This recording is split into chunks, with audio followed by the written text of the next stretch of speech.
that you ended up visiting him in his trailer. Yes, I think there was we would hang out if, after or in between scenes or in between setups, we often were, talking about things and would continue the conversation into the trailer, often with the director. Bruce Robinson was his name.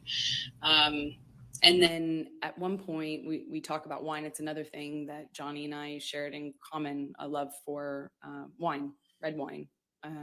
And we were talking about a kind of wine that I enjoyed. And I was, going on about how great this bargain wine was. And I didn't understand, how much more sophisticated Johnny's taste in wine was. So I was going on about the virtues of Malbec or something. And I brought him a bottle of this wine and I set it down. And at some point I'm going back to get back to set. And he kind of kicked his foot up in the air and basically kind of lifted the back of my bathrobe up. And can I just stop you there? Why were you wearing a bathrobe? Because I was doing a scene. It was a period film, so it took place in the 50s. And so I had all of this old undergarments that are for that time era on. And the scene involved me changing. So I had all the costume on. And he kind of picked up the back of my robe with his boot. And I kind of turned around and laughed, giggled, I didn't know what to make of it at the time. And I just kind of giggled and batted it away playfully. And he kind of playfully kind of pushed me down on this bed sofa that was in his trailer, just playful and flirtatious. And he said, yum. And he kind of lifted up his eyebrows like that. And I just giggled, laughed it off, kind of batted him away and, moved on, went back to set. And were you in a relationship at that time? I was. Okay. And was Mr. Depp in a relationship at that time? That was my understanding, yeah. Okay. And did anything else of significant happen during that time period while you were filming with Mr. Depp, other than what you've told us? We just had this, it was a friendship, flirtatious thing. I felt chemistry. I felt this other thing that went beyond the pale of my job, for sure. Johnny clearly felt that way about me, had indicated to me that that's how he felt in many different ways. But at the same time, we were both in relationships and it is a job, and, it was intimidating. And I just remember feeling kind of intimidated and a little nervous about that. And I also was in a relationship. So we went our separate ways and I didn't hear from him for a long time. And that's, so approximately how long were you filming in Puerto Rico for the Rum Diary?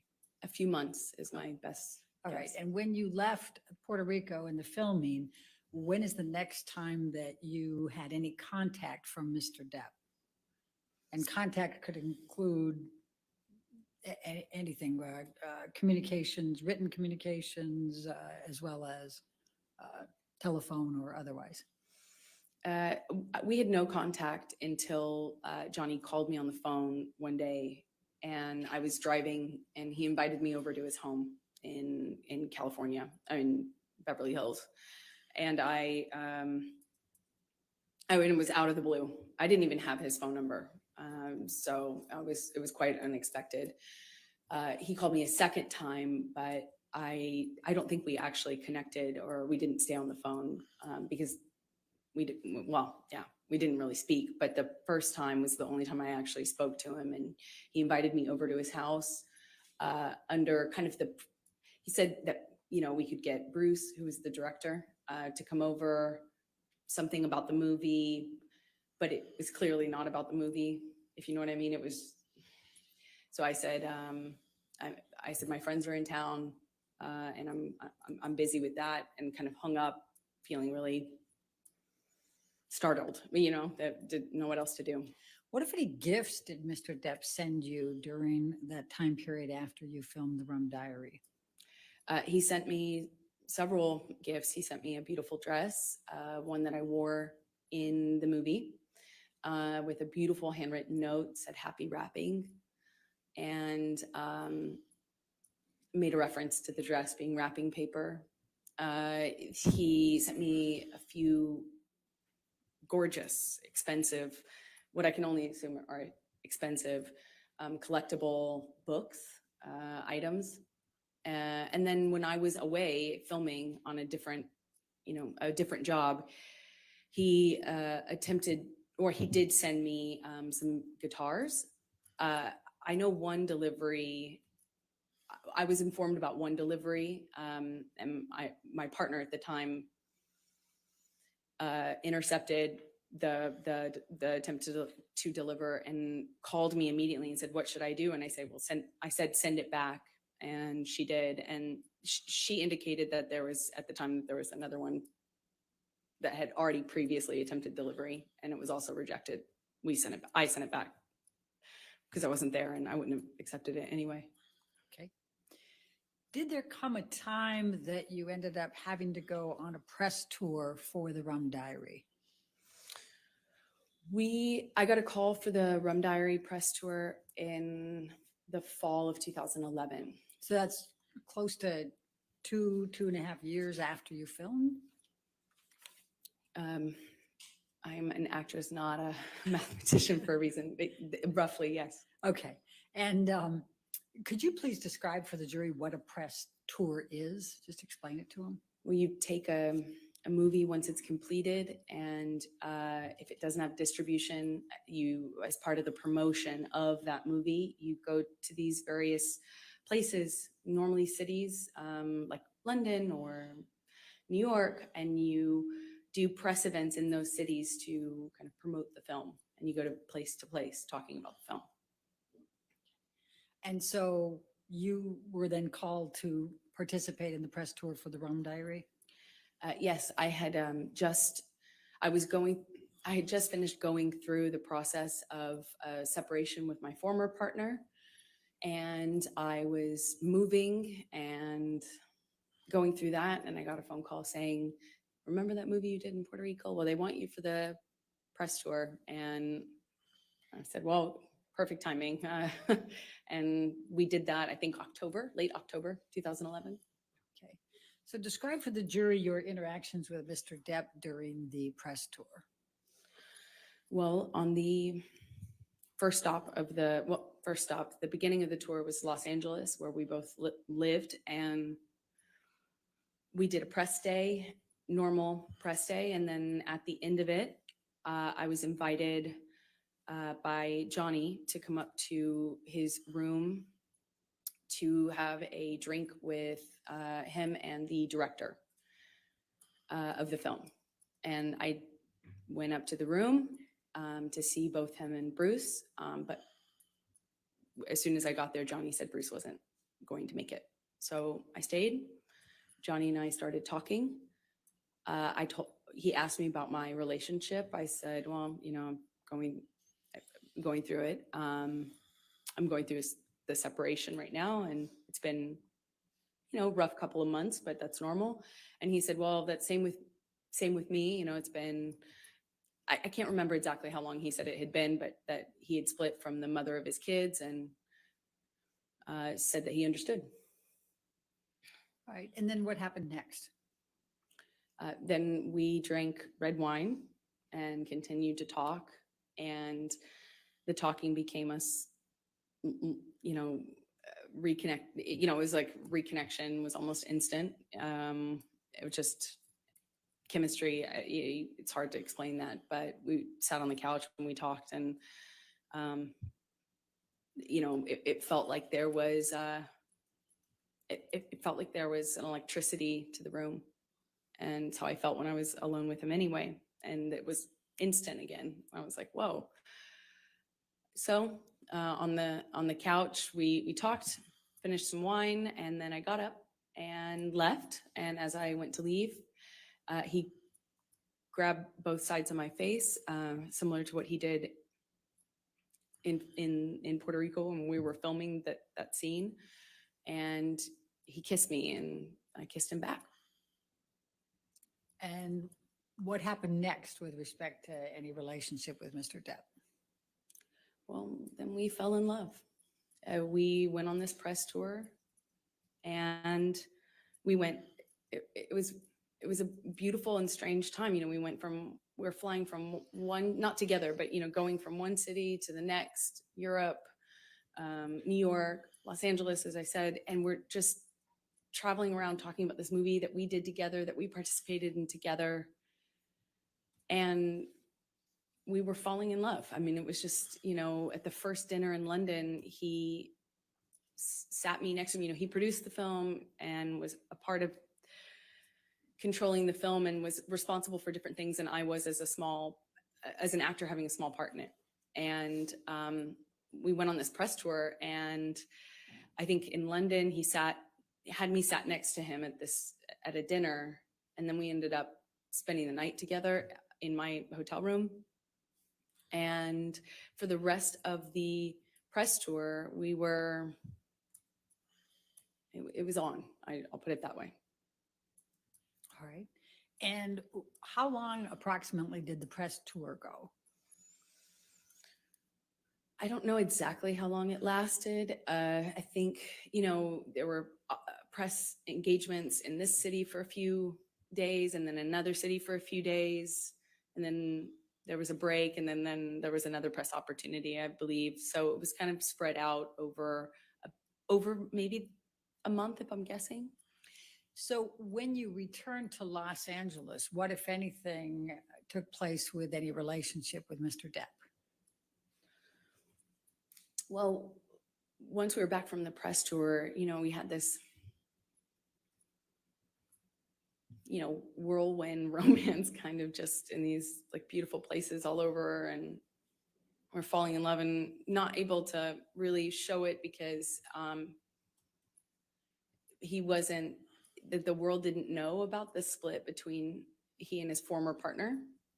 And of course, as a woman, I was like, is that troubling? And I'd ask him, no, he swore to me that they hadn't even shared a bed for a year, and that they were protecting the kids and not publicizing it. So, or not making it known to the press. And so we kind of had to be a little bit under the radar, not a little bit, we had to be really under the radar. Because as Johnny pointed out, that the world would blame me and call me a homewrecker, even though I had nothing to do with it. So we were secretly dating, and then, it was beautiful. It was, I felt like this man knew me and saw me in a way that no one else had. I felt he understood me. I felt he understood where I came from. I felt that, like, when I was around Johnny, I felt like the most beautiful person in the whole world. It made me feel seen, made me feel like $1 million. And that kind of feeling where, he's just lavish gifts and lavish expressions of love, and how he had never met a woman like me. I mean, I remember he took the foil off of this bottle and put it on my ring finger, and I had only been with him like days, or maybe it was weeks at the time. Yeah, it was probably about a few weeks, but it just felt very intense. But we weren't doing normal life stuff. We weren't like stuck in traffic with each other. We weren't going to the grocery store and doing life. We were like hiding in these places around the world. He has so many homes. And so we'd be in one of those homes, or my home at the time, and it would be like a bubble, like we were in this little bubble of secrecy, and it felt like a warm glow, as we would say. Just music and the kind of books that we both loved, and poetry that we both knew by heart, and it was it felt like a dream. It felt like absolute magic. So while you're dating, I take it you're dating at this point, right? Sorry, While you're falling in love, you're also dating, right? Okay. Yes. Did there come a time early on that you ended up going to his Bahamas island? Yes. So shortly after, we, I think, started dating October of 2011, and as I mentioned, this bubble, where he'd come over to my house and not leave for like 3 or 4 days, just smoking cigarettes and playing music and reading poetry to me or painting me, or, just talking. And then he would disappear. And there'd be just no way to get a hold of him, no way to contact him. At first, I didn't really think anything about it, but he disappeared at one point, and then came back and said he was dealing with some health issue, and would I join him in the Bahamas? And I think that's when I learned he had an island, and I was on a trip with a friend of mine in Spain, and it was for the holidays, and I kind of rerouted my trip so I could come and land in LA landing in Miami instead of LA, so I could go and meet him on the island. And he had Keenan come and meet me on that trip, like in Miami. I get off one plane, get onto another, and go and join him on his private island. And I noticed he was drinking Beck's and tea, like lots of tea. And I didn't foolishly think anything of it. I just, thought the man really seriously, I missed it before, but really, really loves tea. And we had this beautiful, I don't know, less than a week probably, trip in the Bahamas, a private island, beautiful sandy beaches. It's a scene that you just don't, I had never experienced anything like that. It was a beautiful place, a beautiful time. And I fell head over heels in love with this man. So after the Bahamas, I assume you came back, and are we talking now early 2012? Yes, that's correct. Okay. So what were you doing work-wise while you were dating him in this early stage? What I always do, I would be taking job to job to job, going from one movie to the next, mostly not filming in LA. So weirdly, you live in LA to go shoot on location in other places. So when I was in town, we would go back to this bubble, like insular bubble with beautiful, blaringly loud music and no one else and nothing else. And then, I'd go off to work. And so would he. Well, eventually, yeah, he left to shoot Lone Ranger, I believe. Okay.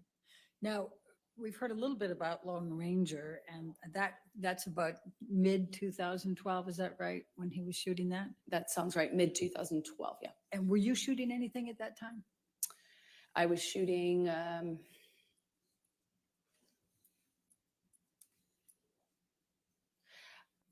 Machete Kills? I believe I was shooting Machete Kills in Austin. I had a small part in a Robert Rodriguez film that shot in Austin.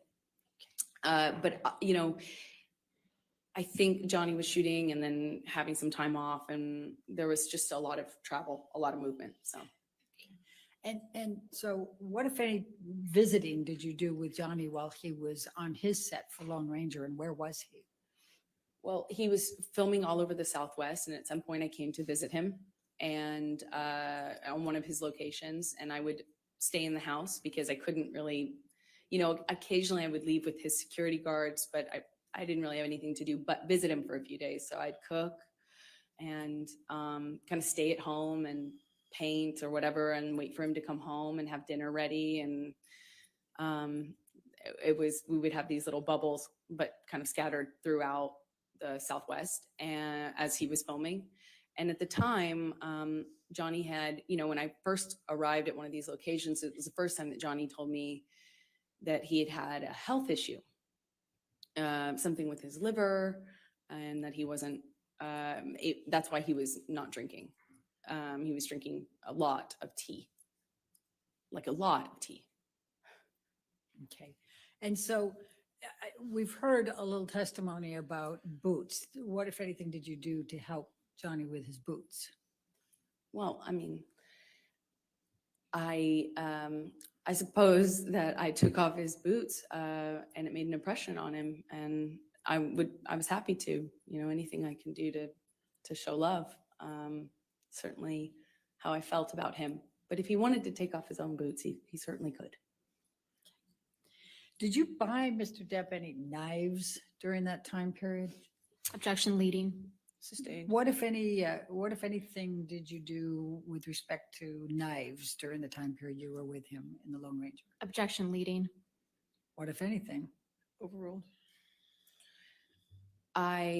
Johnny had a thing for turquoise, and that eventually, being in the Southwest, it can happen really quickly. I also too really love turquoise, and he has he loved knives. He loves a lot of things. When Johnny loves things, he does it a lot, and lots of it. So he had these daggers that he had given me that they were beautiful in design. And they're, long curved daggers.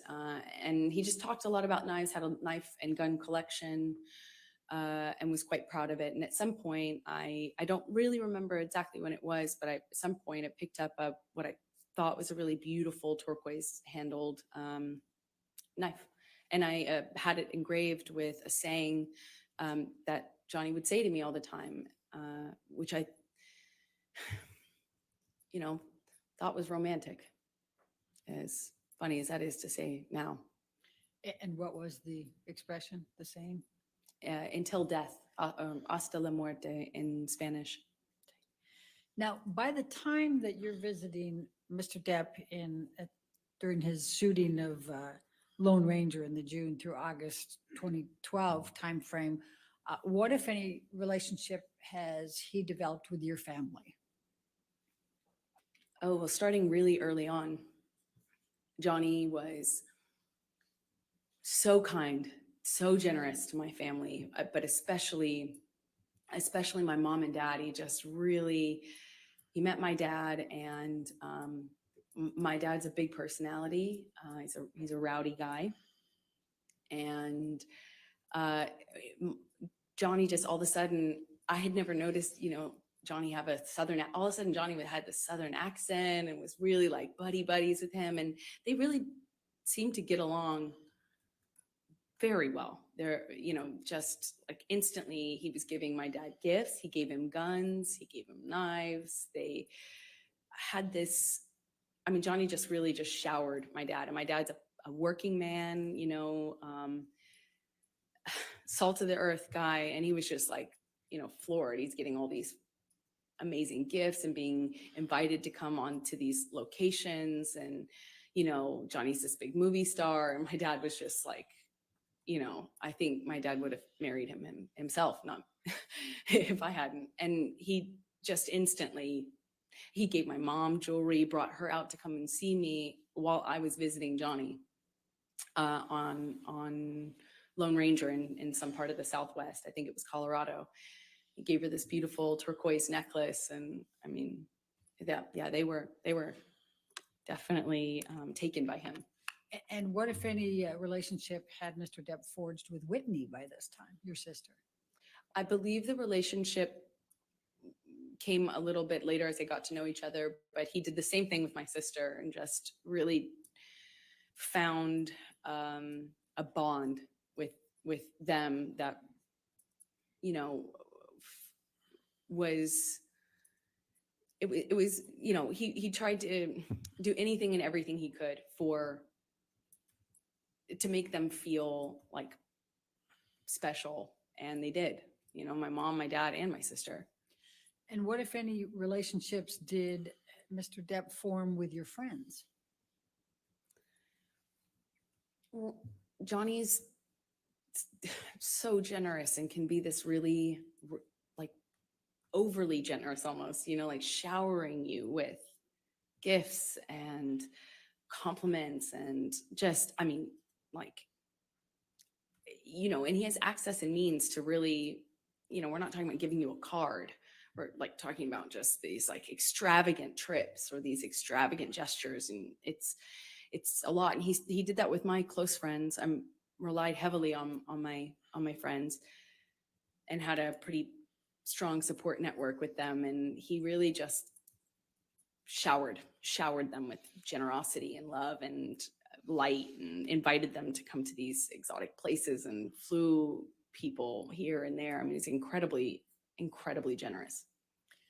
So going back to the filming of The Lone Ranger, what, if anything, did Mr. Depp do with respect to a horse? Objection leading. What, if anything? Overruled. Johnny at one point insisted on buying me a horse, and I, of course, said that's extravagant. There's no way I could accept that. That's also, how will I take care of that horse? You know, it's so extravagant. So I said no, of course. Eventually, he got a hold of my dad and worked it out with my dad, like what kind of horse to buy, and then showed me a picture of this horse and said, it's yours. It's coming here. I think it was being transported, and he said, you know, that he had my dad's help on it, picking out. And, you know, I grew up on my dad's horses. You know, I grew up riding with my dad. So,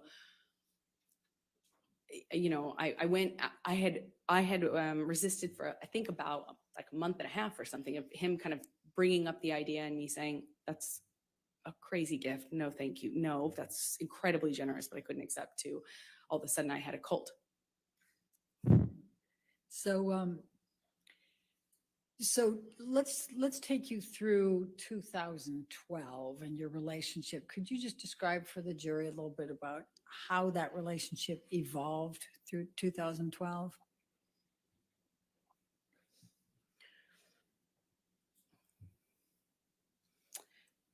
It was always intense. It didn't become intense. It almost started that way. When I was with him, you know, I felt that electricity in my body. I felt like butterflies. I couldn't, you know, I couldn't see straight practically. It was just, you know, I was head over heels in love. And he felt like that to me. He felt like he was also in love. I didn't feel like he was faking it. I felt like what we had, it felt like to me at the time, there wasn't any love like that, you know, I mean. And then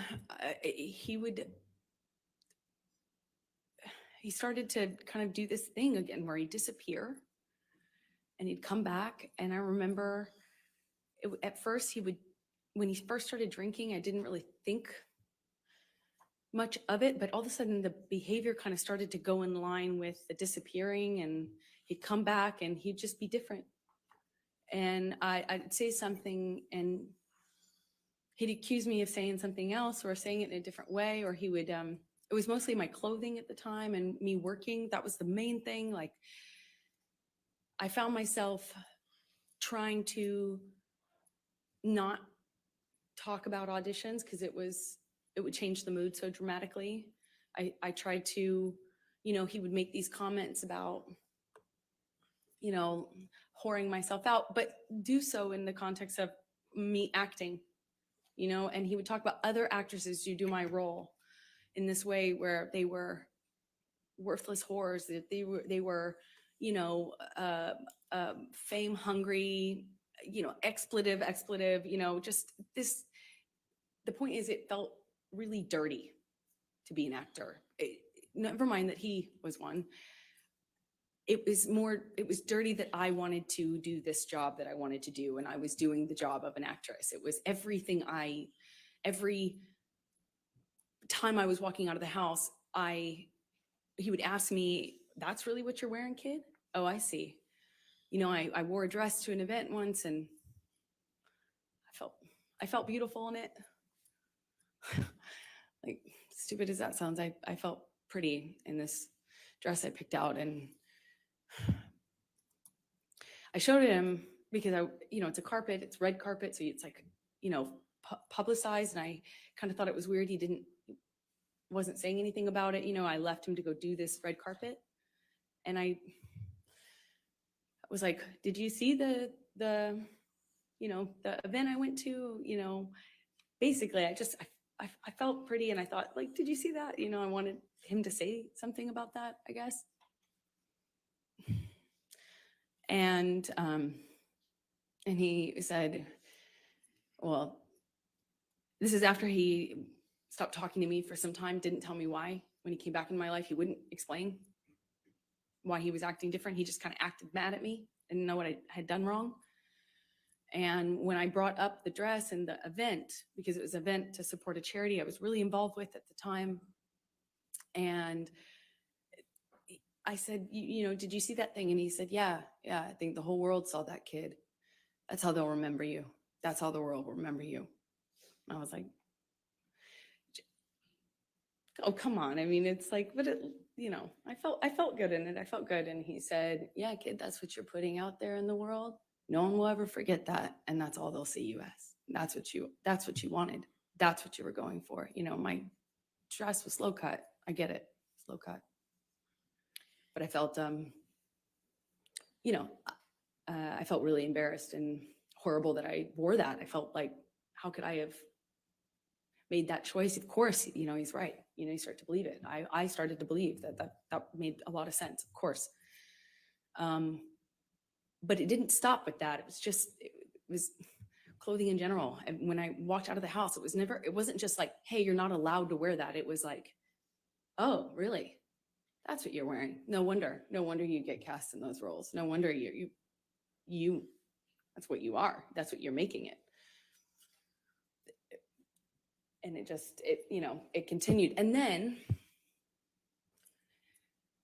there would be a blow up. And at first it was just to throw something, smash some things. It loves to smash up a place, an apartment, furniture. That's what it started with. Glass. Threw glass at me, and I remember it was summer. And he just threw this glass across the kitchen, and it didn't hit me, but it shattered behind me, and I remember thinking that it like very easily could have hit me. And that calling me a whore, it didn't start with using the whore word. It was just comments until it would escalate. And then I started to notice the pattern of escalation where he'd throw glass or turn over a table. Then he would hit the wall, and then he'd hit the wall really close to my head. Like when I'm standing there, just hit the wall, screaming at me. But then he would disappear and get clean and sober, and he'd come back and tell me that he was done drinking. He was over it. He was done. Cleaned himself up. He had done it before, and he'd do it again. And then he would go back to this like wonderful, like almost like just unreal, like real, but unbelievably nice, sensitive, kind, warm, generous, interesting, funny man that I loved. And he would make me feel so loved. Like I would feel so distant from that thing that was so scary that I would not even recognize it too. And that was how, our relationship kind of started to develop in that first year. Do you remember the first time that he physically hit you? Yes. Please tell the jury about it.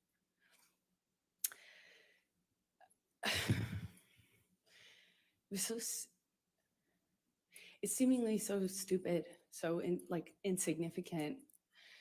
Oh, never forget it. It changed my life. I was sitting on the couch and we were talking. We were having a normal conversation, just there was no fighting, no argument, nothing. And he was drinking, and I didn't realize at the time, but I think he was using cocaine because it was like there was a jar of cocaine out on the table. I realize that sounds weird, but it was like an actual vintage jar of it. But I didn't see him use it at the time, so I didn't really factor that in. I just, he's drinking and we're talking, and there's music playing, and he's smoking cigarettes, and we're sitting next to each other on the couch. And I asked him about the tattoo he has on his arm. And to me, it just looked like black marks. I didn't know what it said. It just looked like muddled, faded tattoo that was hard to read. And I said, what does it say? And he said it says wino. It says wino. And I didn't see that. I thought he was joking because it didn't look like it said that at all. And I laughed. It was that simple. I just laughed because I thought he was joking. And slapped me across the face. And I laughed. I laughed because I didn't know what else to do. I thought, this must be a joke. This must be a joke. Because I didn't know what was going on. I just stared at him, kind of laughing still, thinking that he was going to start laughing too to tell me it was a joke. But he didn't. He said, "You think it's so funny? You think it's funny, bitch. You think you're a funny bitch." And he slapped me again. Like, it was clear it wasn't a joke anymore. And I stopped laughing, but I didn't know what else to do. I didn't know what to do. You would think you would have a response, but I, as a woman, had never been hit like that. I'm an adult and I'm sitting next to the man I love, and he slapped me for no reason, it seemed like, and I missed the point. It was that stupid. Second slap, I know he's not kidding, but I don't know what else to say or do, so I just stared at him. I didn't say anything. I didn't react. I didn't move or freak out or defend myself or say, "What are you doing? You're crazy." I just stared at him because I didn't know what else to do. And he slaps me one more time. Hard. I just came back. Can somebody tell me what's going on? What happened? At this point, we're sitting next to each other on the edge of the couch. Can you tell me what I was on happened? the edge of the couch. And all of a sudden, realizing that the worst thing has just happened to me that could possibly happen to you, I realized that I wish so much he had said he was joking. Because it didn't hurt. It didn't physically hurt me. I was just sitting there on this carpet, looking at the dirty carpet, wondering how I wound up on this carpet and why I never noticed that the carpet was so filthy before, and I just didn't know what else to do. I didn't know what to say. I didn't know how to react. I just sat there thinking, how much time do I have till I figure out what I need to do? Because God, did he just hit me? No, I didn't want to leave him. I didn't want this to be the reality. I didn't want to have the man I was in love with. I know you don't come back from that. I'm not dumb. I know you can't hit a woman. You can't hit a man. You can't hit anyone. You can't just hit somebody because I knew it was wrong, and I knew that I had to leave him. And that's what broke my heart, because I didn't want to leave him. I thought if I got up out of that room, I'd leave the best thing that ever happened to me.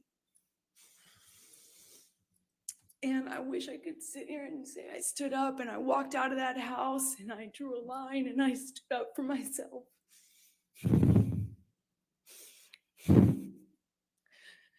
was just looking at the dirty carpet trying to will myself to get up, to walk out of the door because I knew I needed to.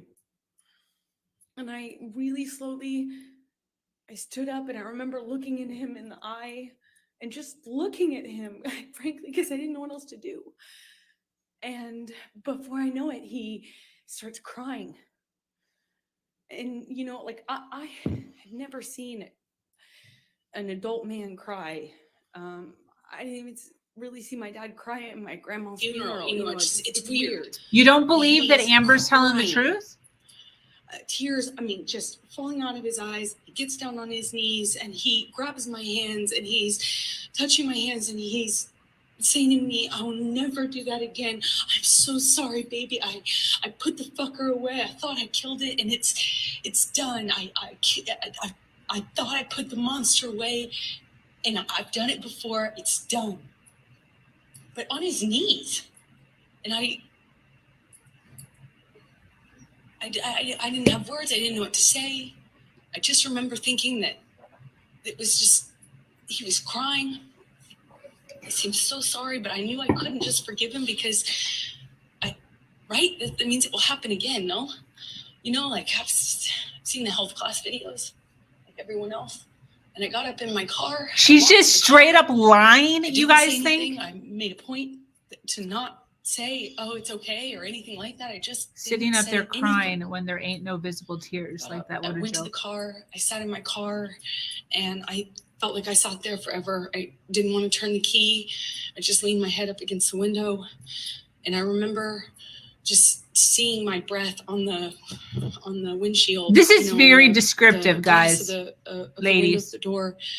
Just seeing my breath and trying to will myself to have the strength to know what I should do in this moment, because I was heartbroken.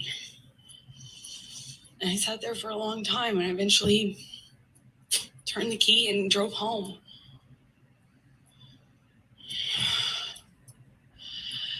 What did you do after that? Why did he hit her? I don't know. I missed it. I was I on a don't call. remember what I did when I got home. Nothing I don't happened? remember. They're just hanging out.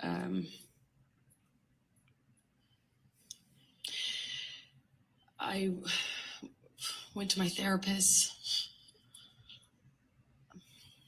I told her Objection, hearsay. I Also stated as to what she may have told her. went home and I a few days later started getting, I actually don't know how many days later, but I started getting calls and texts from Johnny,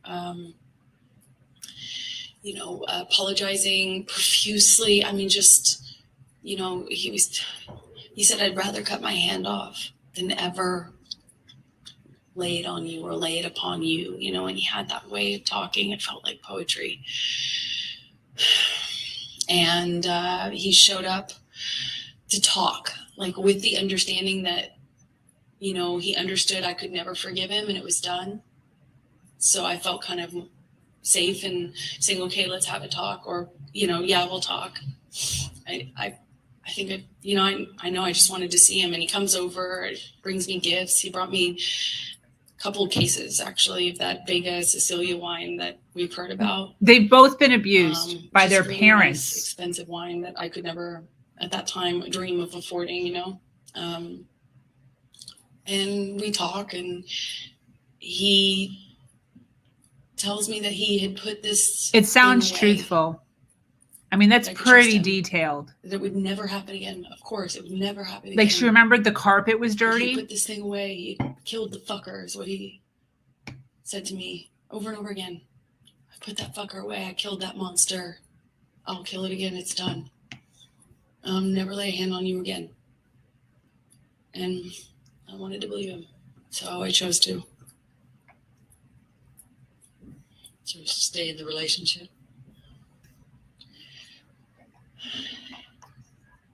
Yeah, I did. How long are they in at this I point? believed it. Can someone tell me? Is this like a few I believe months? it wouldn't. I believed that there was a line he wouldn't cross again, and that was it.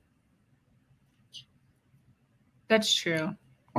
You're right. You're right. You're right. I agree with you. And so you stayed, correct? You stayed in the relationship? Yes. You don't think there's any So- truth in it at all? Is this a good time? Yeah, You you can keep going a little longer. please. Okay. Thank you. So could you please describe for the jury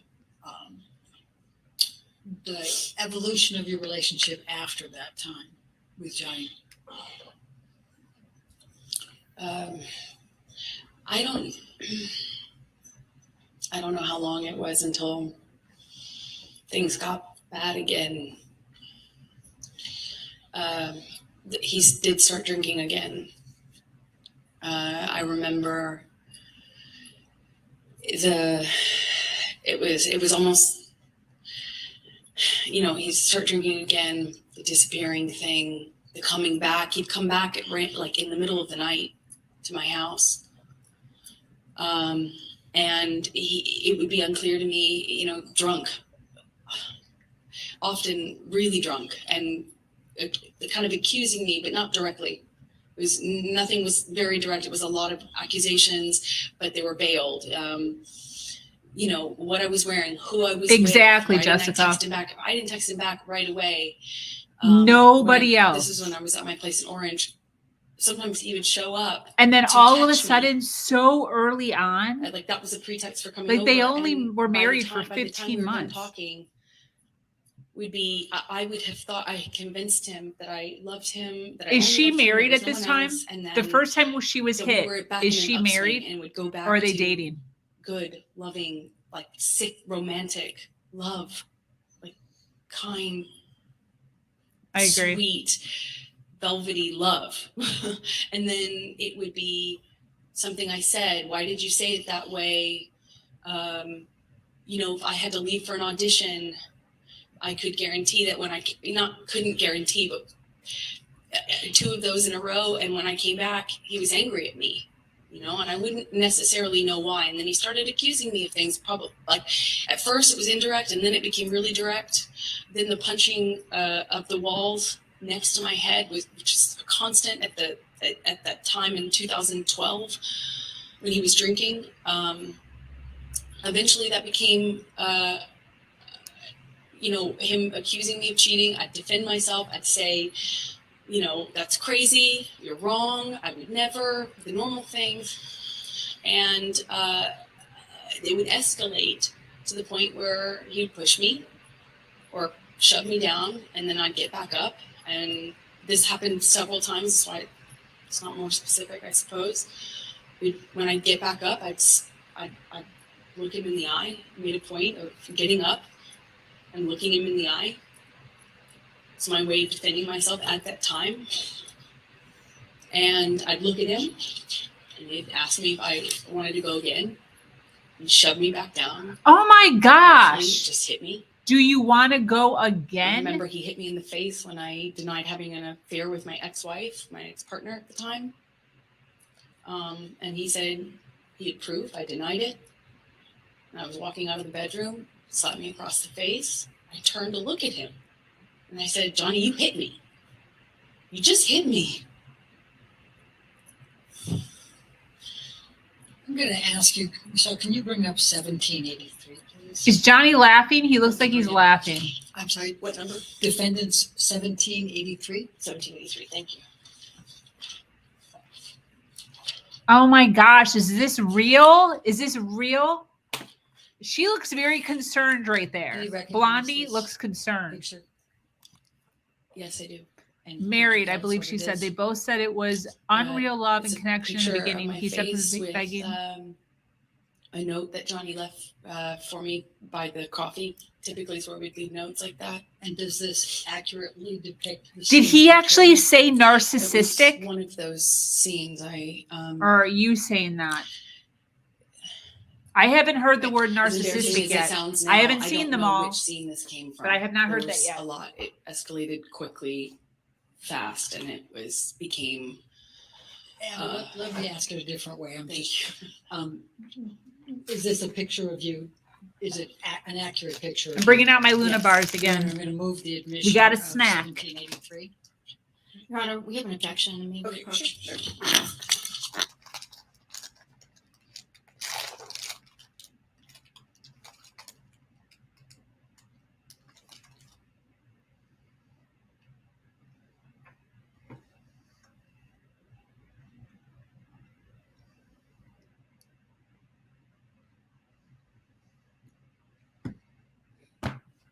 I can't tell Johnny's expression. He just keeps looking down. Dude, this is pretty insane if she's lying. That's a lot of lying. I mean, you can pretty much say anything.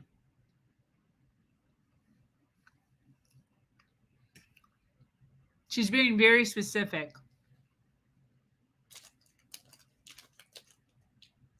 Oh my gosh, so uncomfortable. This is like making my stomach hurt.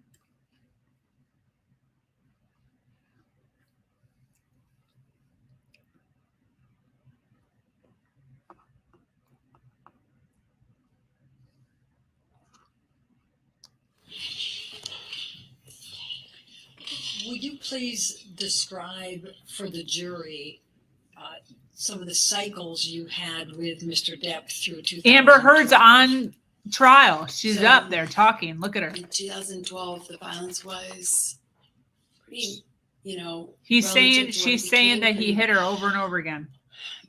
Over like months. slapping, Slapping, backhanding. Well, backhanding. It went from this Pushing. eggshell kind of, you're walking on eggshells, nothing you're doing is kind of right, but you don't know what you're doing wrong.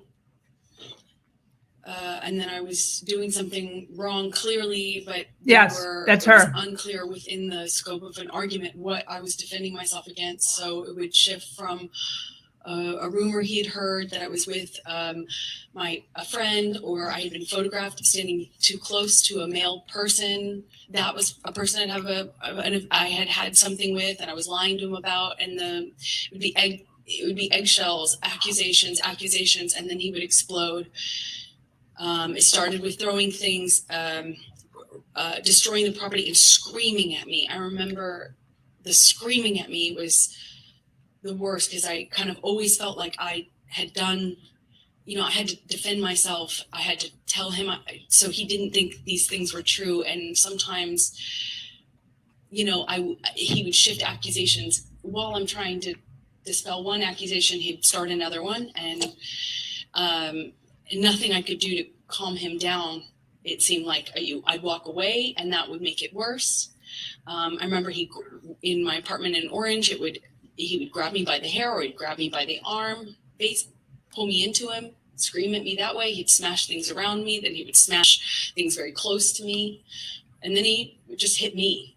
And Ugh. It started with slapping, and it got to be like repetitive slaps where he'd hold me in a position and slap me multiple times.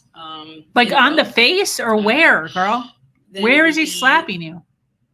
Eventually I later would either push him off of me, or I'd try to hit his hands away from me. I tried to, not in 2012 so much. At that time, I was mostly, my defense was, I'd go some other place. Like, I don't know how to describe that. I'd focus on something else. I'd stand up, look at him, try to stand up to him that way. Later, I adopted other kind of strategies to deal with it. But at the time in 2012, he'd have this blowout, and then he would leave, disappear, and I'd be committed to not talking to him. I'm done with this relationship. I can't take it anymore. Said that so many times. And then he'd come back, clean and sober, telling me he had a chip. He didn't have any chips, but he would say, I've gone to meetings. I have a sober companion now. I'm doing this program. I'm reading this. I'm doing this. And he was done with drugs and alcohol for good this time. And he'd come back in my life. And with the combination of him being sober and having gone through this horrible thing where I felt like my heart ripped out of my chest, like a relationship ending is hard, I think, for anyone, but ending under that circumstance is really painful. And so when he'd come back, it would almost feel like a solution to that. And it would feel great. And we would be good again. And he'd be extra nice. And I extra totally agree. apologetic and extra loving. And it would just 100%, we'd be Jessica. back in the good bubble, the warm glow. And eventually it'd get bored, and then I'd see him drinking again. When I started to get upset, noticing the pattern of the violence going with the drinking and drugs, then he started sneaking it. So it became less clear, and I'd have to look for clues as to what he was on. So I just knew how to react, you know. Johnny on speed is very different from Johnny on opiates. Johnny on opiates very different from Adderall and cocaine. I totally Johnny, agree, which is Jessica. Very different from Quaaludes Johnny. But I had to get good at paying attention to the different versions of him. 2012. She's saying that he hit her Stages first. of this, just learning these patterns. I was just learning that drinking kind of correlated with the violence. And did you confide in anyone about these issues? Yeah, did you? That's what we want to know. I think she can Objection, say. hearsay? I think she can say if she told anybody. As long as you say what. Yeah, did you tell anybody Right. So did you that we can bring did you on tell stage? anyone? Yes, I did. Who Who? did you tell? I told my therapist. I eventually told my mom. And let's go ahead and take a look at Defendant's Exhibit 150. There's only one therapist, I 150, believe, so 150. far who is saying that she told. And also one person who saw marks on her face. Your Honor, I'm going to object on hearsay.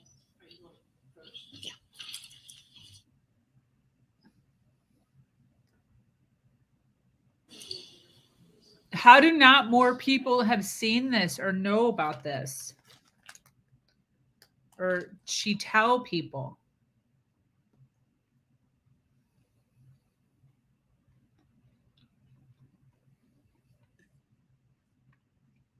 This is incredibly descriptive. I'm actually very surprised by this.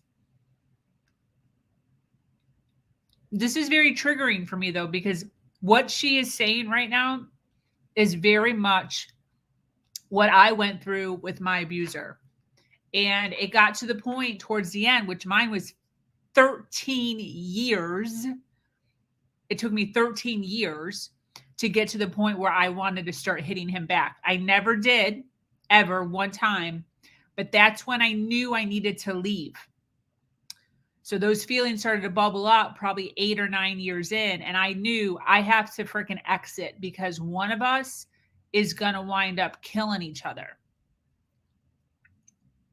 Because there gets to a point where just the words don't work anymore. Because they're just so aggressive verbally. So there's like no way to fight. So you want to just like punch stuff. And my abuser used to throw things. He never hit me. We never hit each other. But he used to throw things, punch things, break things. And it would escalate, not necessarily quickly, but it would escalate anxiety-wise. And sometimes you just don't have any other way out. So exactly what she's saying as far as, hey, I didn't hit him at all to begin with. However, it eventually, she's like, I started to adapt different techniques. That's her talking about hitting. I totally get that. Where it's weird for me is like, but she's saying he hit him first. He hit her first. So she just starts hitting him back. Johnny's story was totally different. I was totally siding with Johnny up until this point. Actually, you know what threw me was yesterday when the therapist lady, scientist lady, was saying that Amber told her that Johnny penetrated her with a wine bottle. That hit me really hard. I haven't heard that come up yet, but that was pretty descriptive. If you missed that yesterday, check my YouTube or just scroll to day 13. And you can see the commentary on that. He hasn't used drugs in years until he married her. Ooh, that's interesting. So he relapsed with her because of her narcissistic tendencies, I'm assuming you're saying? Yeah, I need to know who she told to, because so far none of the witnesses have witnessed Why any physical abuse. Yeah, Did there you was one. decide to Jessica, there was confide in one. your mother about the issues you were having with Mr. Depp?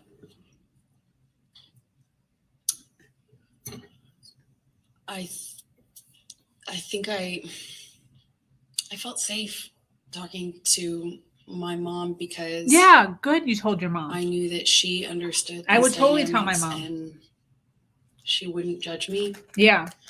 for staying with him, for loving him, even though this was happening and was happening to me. I knew she would understand. Has her mom been When on approximately did you start stage yet? confiding in your mom about your issues with Mr. Depp and the physical abuse? Objection, hearsay, compound. I sustained as a compound. When did you start confiding in your mother about the abuse you were suffering at the hands of Mr. Depp? I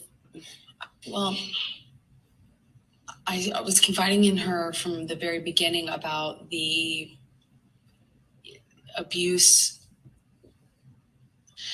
the psychological abuse, the kind of control, the disappearing, the not knowing where he was, then he'd come back and then sometimes in the middle of the night, the constant accusations, like that sort of thing. I talked to her about probably from the very beginning. The fact that I was secret, I had to hide. I couldn't tell any of my friends that I was with him for a long time because he told me everyone would blame me for the split with him and his partner. So I had to kind of sneak around and kind of get brought to his house, typically in a secretive way. And then he'd come to mine in a secretive way. And it was just all very, so very isolating. And I confided with her at the very beginning on that sort of thing. And then later opened up to her about some of the violence. I did it gently. First I just wanted to have someone to talk to about how scary it was. The rage and the uncontrolled violence, the rage that this man had, and why it was Objection, pointed Your at Honor, me. hearsay. May we approach? And why wouldn't your mom tell you to leave? I'm sorry, but if your daughter is telling you over and over and over again that you're with a man who's raging and hitting you, she has money. At this point, she just did the Rum Diaries.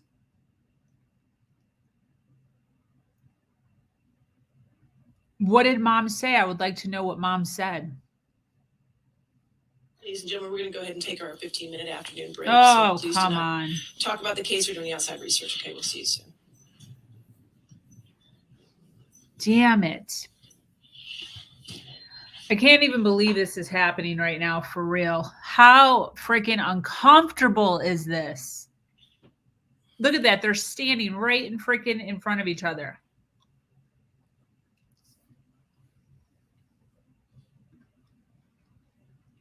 I can't even imagine. And Ms. Hurd, just a reminder that now that you're on the stand, you cannot discuss your testimony with anybody to include your attorneys, okay?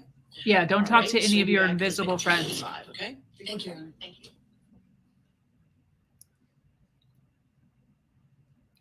This is really tough, guys, because I totally get why you wouldn't tell somebody.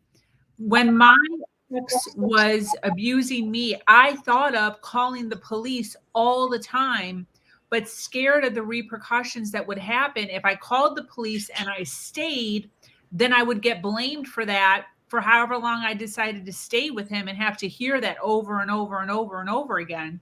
So she would have to make a definitive decision at some point to exit, which they did, 15 months. What's up, Maureen? Hey! Dude, you should have freaking heard it. She's crying. Oh, Crying. crying, just like the first time he hit her, the knocking around, like descriptive details of where she was, what she was doing, what she was thinking. And according to her, he hit her first like a dozen times before she ever attempted to lift a hand to him. Wow. Is it believable? Do you believe her? I mean, it's tough. I was just talking to Jessica. Like, I don't know. She's siding with Johnny also, but Amber was incredibly convincing. What are they trying to accomplish with this case? Like I missed. Are they pressing charges against one another? What? Amber is pressing charges against Johnny. No. Johnny is pressing charges against Amber for defamation of character, because he's been unable to get work because of a article she wrote in 2016 about how Johnny Depp, they were in a domestic violent relationship, and since that Johnny hasn't been able to get any work. Or less. Yeah, she said they had a libel suit in the UK because of the Sun tabloid, where she stated that they called him a wife beater. They didn't like that either. that was perfect timing. Oh my God, that might have been a trigger for my dogs. And she wasn't a party in that suit, and now he is doing this personal defamation. So what they're saying is, because I read this whole article after we got off. By the way, the finger severing of the finger. Yeah. He had testified earlier. It's when she threw a vodka bottle at him, and that he did not intentionally sever his finger. And again, his humor, that dark humor that he says to the doctor about, yeah, I cut my finger off. He has a sarcastic humor, and it's being taken, I think, out of context. Yes. At one point, so these audio tapes are her recording him.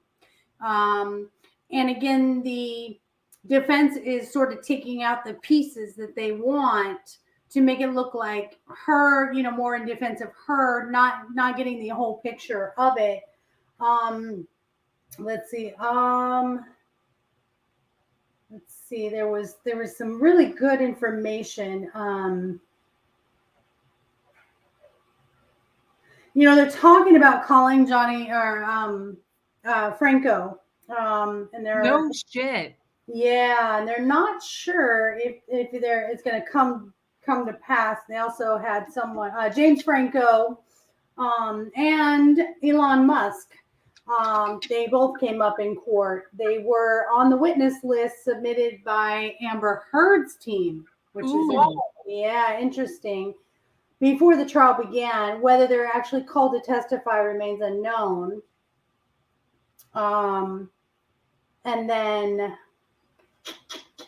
Avengers, Alum, and Depp drinking buddy Paul Bettany was on his witness list, but wasn't called, despite the violent and threatening 2013 text exchange between the two getting a lot of time in the limelight. So I do want to let you know what they did say is the judge has a pre-scheduled conference from May 9th to 12th. So the trial's going to pause over that week. May 9th through the 12th? Yeah. Dude, that's uncomfortable. So oh my gosh, so it's going to be Saturday, Sunday, the weekend, plus Monday, Tuesday, Wednesday, Thursday? Oh.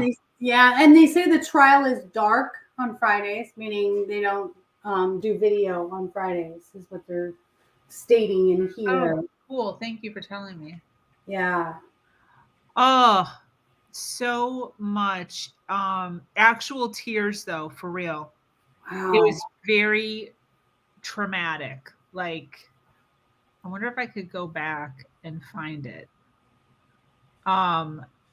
I came in, so I had a call, and so I couldn't, so I had to leave the room, but this was running. And then when I walked in, she was full on like bawling her eyes out about getting hit. I want to see her body language, because sometimes when you're delusional, you believe your truth. And so she could convince herself that this is the truth. And again, I don't want to dismiss and I don't want to downplay the abuse, but she is an actress. Objection, hearsay. I believe him. Here it is. Oh my God, it's so much. You know, I didn't know what to do. You would think you would have a response, but I, as a woman, had never been hit like that. I'm an adult, and I'm sitting next to the man I love, and he slapped me for no reason, it seemed like, and I missed the point. It was that stupid. Second slap, I know he's not kidding, but I don't know what else to say or do, so I just stared at him. I didn't say anything. I didn't react. I didn't move or freak out or defend myself or say, "What are you doing? You're great." I just stared at him because I didn't know what else to do. That sounds really real. I'm sorry. And he slaps me one more time. Like, I would have that reaction. I lose my balance. At this point, we're sitting next to each other on the edge of the couch, or I was on the edge of the couch. And I'm all of a sudden realizing that the worst thing has just happened to me that could possibly happen to you. I realized that I wish so much he had said he was joking, because it didn't hurt. It didn't physically hurt me. I was just sitting there on this carpet, looking at the dirty carpet, wondering how I wound up on this carpet and why I never noticed that the carpet was so filthy before, and I just didn't know what else to do. I didn't know what to say. I didn't know how to react. I just sat there thinking, how much time do I have till I figure out what I need to do? Because, God, did he just hit me? No, I didn't want to leave him. I didn't want this to be the reality. I didn't want to have the man I was in love with. I know you don't come back from that. You know, I'm not dumb. I know you can't hit a woman. You can't hit a man. You can't hit anyone. You can't just hit somebody because I knew it was wrong, and I knew that I had to leave him. And that's what broke my heart, because I didn't believe him. I thought if I got up out of that room, I would leave the best thing that ever happened to me. And I wish I could sit here and say I stood up and I walked out of that house and I drew a line and I stood up for myself.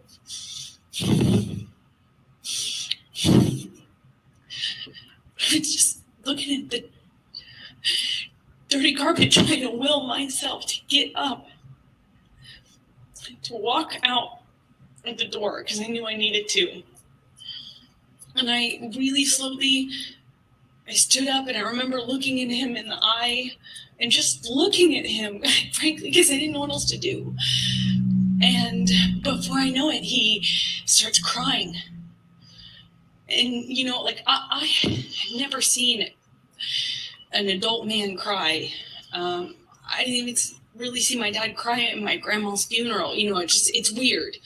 And he's crying. Johnny Depp already took the stand. Tears, just falling out of his eyes. He gets down on his knees and he grabs my hands and he's touching my hands and he's saying to me, "I'll never do that again. I'm so sorry, baby. I put the fucker away. I thought I killed it, and it's done. I thought I put the monster away, and I've done it before. It's done." But on his knees, and I didn't have words. I didn't know what to say. I just remember thinking that it was just, he was crying. He seemed so sorry, but I knew I couldn't just forgive him because that means it will happen again, no? You know, like I've seen the health class videos, like everyone else. And I got up in my car. I walked to the car. I didn't say anything. I made a point to not say, oh, it's okay or anything like that. I just didn't say anything. Got up, I went to the car, I sat in my car, and I felt like I sat there forever. I didn't want to turn the key. I just leaned my head up against the window, and I remember just seeing my breath on the windshield, you know, on the glass of the window of the door, just seeing my breath and trying to will myself to have the strength to know what I should do in this moment, because I was heartbroken. And I sat there for a long time, and I eventually turned the key and drove home.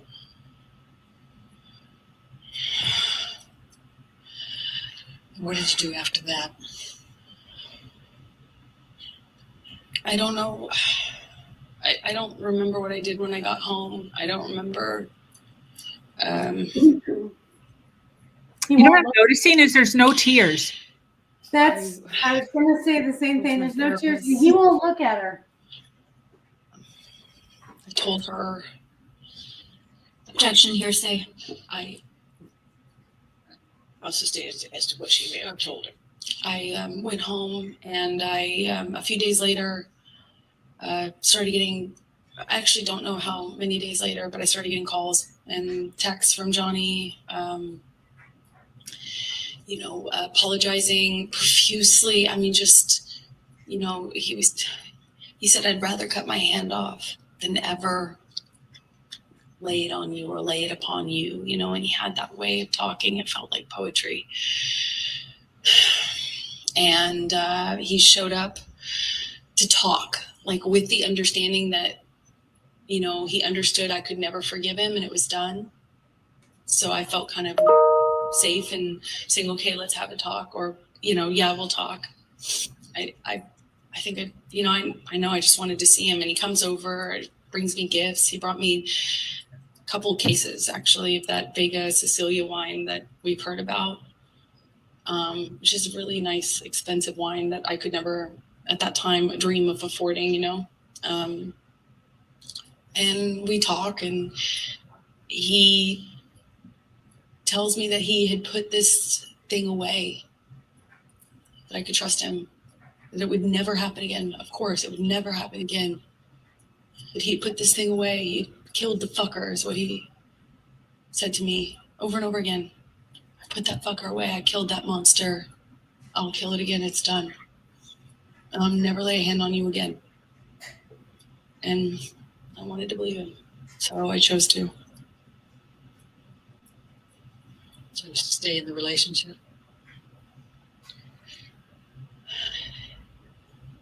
Yeah, I did. I believed it, but, you know, I believed it wouldn't. I believed that there was a line he wouldn't cross again, and that was it.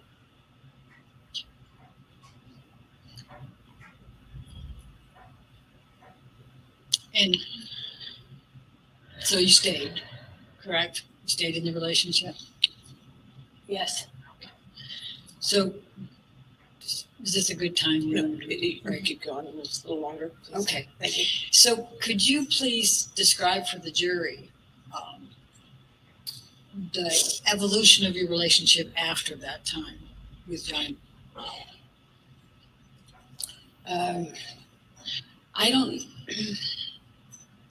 I don't know how long it was until things got bad again. He did start drinking again. I remember it was almost, you know, he'd start drinking again, the disappearing thing, the coming back. He'd come back at like in the middle of the night to my house. And it would be unclear to me, you know, drunk, often really drunk, and kind of accusing me, but not directly. Nothing was very direct. It was a lot of accusations, but they were veiled. You know, what I was wearing, who I was with, why didn't I text him back? If I didn't text him back right away, this is when I was at my place in Orange, sometimes he would show up to catch me. Like that was a pretext for coming over. And by the time we were done talking, I would have thought I had convinced him that I loved him, that I only loved him, there was no one else, and then that we were back in an upswing and would go back to good, loving, like sick, romantic love, like kind, sweet, velvety love.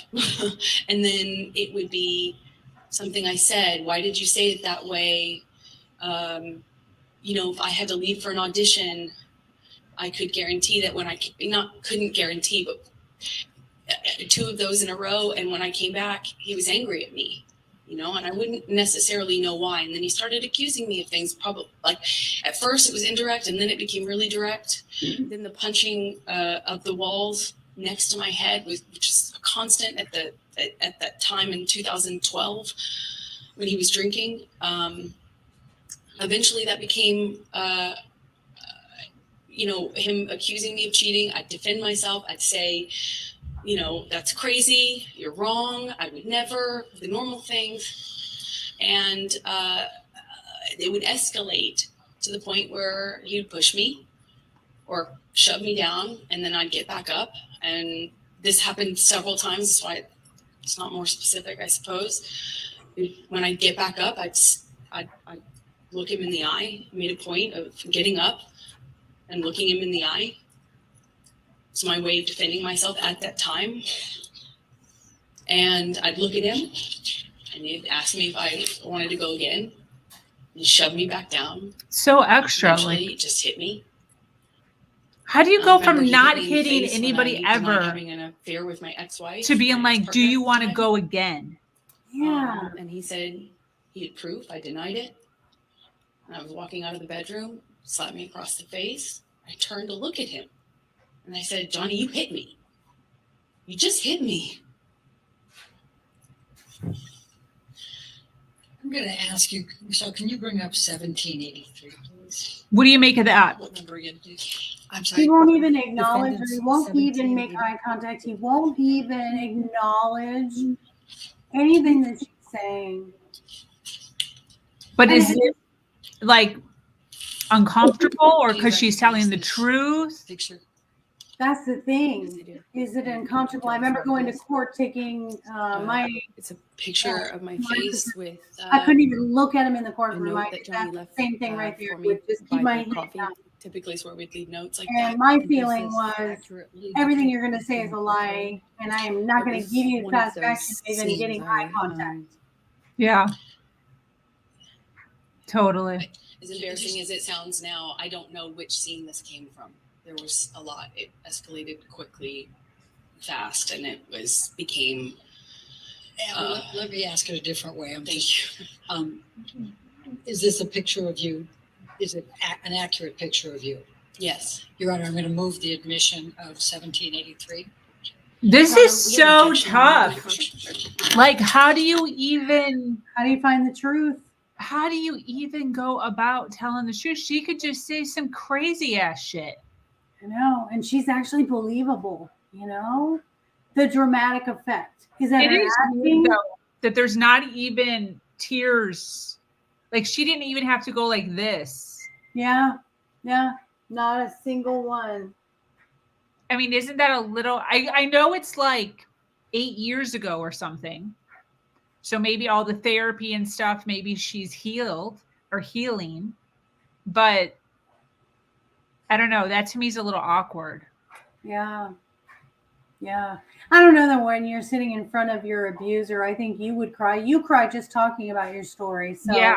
And I don't care if it's 10 years, 20 years, 50 years. I think when the emotion is there and the impact, that PTSD is there, you overspill. And I'm not a big crier, but if I were in front of my accuser and talking about stuff, I can bet I would probably cry or have tears, or I cry out of anger. So either way, it seems this is sort of rehearsed. Yeah. Would you please Very much so. describe for the jury some of the cycles you had with Mr. Depp through 2012? So in 2012, the violence was pretty you know, Yeah. relative to You're what right. became pretty, I agree. you know, slapping, backhanding. Well, it went from Hey, they're back, so I'm gonna pull it it forward. went from this eggshell. Oh, yeah. That's right. Okay, great. This is live right here. Good job.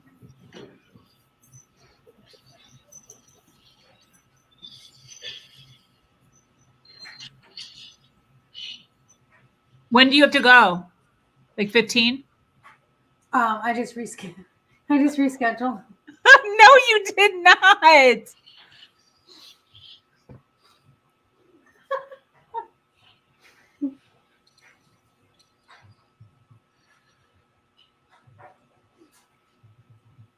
I have my coaching call at 5:30, so I for sure have to get off 5:30. So that gives me an hour and a half or 2 hours. Perfect. You can always reschedule. You know what's funny is she actually texted me and said, "Hey, I'm not gonna be able to get off of work. I have to cancel." And I was like, "Yes, okay." And then she texted me back like 20 minutes later saying, "I found somebody, All right, thank you. so I'll be there." Next question. Thank you, Your Honor. Amber, I'm going to take you up to March of 2013. Can you describe your relationship with Mr. Depp during Okay. that month? Thank you for Oh, okay. Cool. We'll start Thank there. you. Yeah. that. Okay. That was from remember, Pierrette. that was after a Thank you, period of really, Yeah, thank you for that. it was after a period of some peace, and then he in sobriety. Johnny was sober, drinking Beck's, and my dad, who was struggling with alcohol and drug addiction at the time, had fallen off the wagon, and I remember he said, "Why don't we I want to send a picture to your dad of support," because my sister was upset with my dad. And so he poured a shot and kind of said, "Let's take a picture." I don't drink spirits, but I know that, you know, I kind of held up in that picture. It's kind of eerie because I just think it's bizarre. He had broken this long period of sobriety that I thought was going to be the end of him drinking forever. Sounds foolish now, but I, you know, held up this kind of glass with him, and we sent the picture to my dad because, you know, I didn't know what else to do. And I remember thinking it was weird that he was drinking. And then the month got really crazy from that point on. It was a bit of a revolving door of accusations. He was accusing me of having affairs with, well, frankly, just one person. I had an acquaintance with somebody, and he was accusing me of being with them, and then he was accusing me of being with my friend, the one I had seen in Spain. Agree. I'm, you know, in these kind of arguments, nothing I do is working. Walking out of the room is me leaving him, walking away from me. You know, "Hey, where are you going? I'm talking to you." That it went from that to pulling me in by my arm, still shouting at about the accusations. I'm trying to diffuse the situation by trying to tell him I'm not sleeping with this person and I'm not sleeping with that person. And it was kind of, as soon as it seemed as though I had convinced him of one, there was somebody else he was sure I was sleeping with. And it was a revolving door at that time. My ex did that too. Did your ex do that? Hanging on the wall. Yep. Crazy. Done by my ex. I worked graveyard That shifting. was I'd get ready one for work, day get dressed up, and he'd ask me he if I was was going to see my convinced that was boyfriend. Proof I was sleeping with Yeah. her or having an affair with her. I didn't really love him, and all the while I'm madly in love with him and trying to convince him. So March started with this picture of him doing a shot, and he's kind of saying, "Let's send it to your dad to show support." And what I remember of March is just like it's almost like it was a never-ending fight. It was just, there were breaks in it. What kept me in it is because I kept waiting for the other shoe to drop, you know, the sobriety shoe, if you will. I kept waiting for him to get to the point where it's not supportable or anymore, and he's done with it and he's ready to get clean and sober again, because there commences a period of like pure joy. And it was one fight after the other. Okay. So let me start with the painting incident. Please tell the I jury could see what that. happened on that particular incident with the painting. That makes sense, actually. As I mentioned, the painting, which had been hanging there for months, one day he kind of stayed up doing cocaine, just drinking, doing cocaine, music, which is not in and of itself that weird in my relationship with Johnny at this point. You know, like he stays up and keeps weird hours and smokes and stuff. But he was drinking brown liquor and doing a lot of cocaine, and it was like, it became clear to me in that argument, if you will, that he wasn't making sense. He had effectively just taken, it seemed like, a turn and had decided that the painting was an offense that he could not forgive me for. It meant I was having an affair with my ex-partner, with whom I had already split, and it made no sense to me. So I'm trying to kind of quell the accusations by saying, you know, it's been there, and what are you talking about? And it's like, that doesn't mean anything. And, you know, he was demanding I take it down. He eventually takes it down. He's referring to a Tries burn painting it, that her but ex was Arthur unsuccessful, painted. luckily, because he was not, he wasn't with one of those normal, what do you call, Bic lighters. He wasn't very successful at doing it while drinking, to the extent he was. But I remember it was this kind of ridiculous fight, like didn't feel like it needed to be an argument, but it seemed like nothing I could do, nothing I could say. I tried leaving. I left the room. I left the house. I eventually came back. It was like a whole night, an evening, a night, and then a morning of this. So this morning in particular, I think it was the 22nd of March. There were several incidents in March though. She remembers but the in date. this Wow. particular one, he had something to go to. He was filming with Keith Richards and Tom Waits. Well, let me, before you go into that part, let's pull up Defendant's Exhibit 161, which is already admitted into evidence, I believe, Your Honor. I will say that I do appreciate the way that she speaks better than Johnny Depp. Johnny Depp pauses and like stutters so And I'm going much. to I can't even like show you Defendant's Exhibit 161. And the date on this is 3/12/2013, and it's a text exchange between you and Mr. Depp. I Do you see agree. that? She's very eloquent in her speech.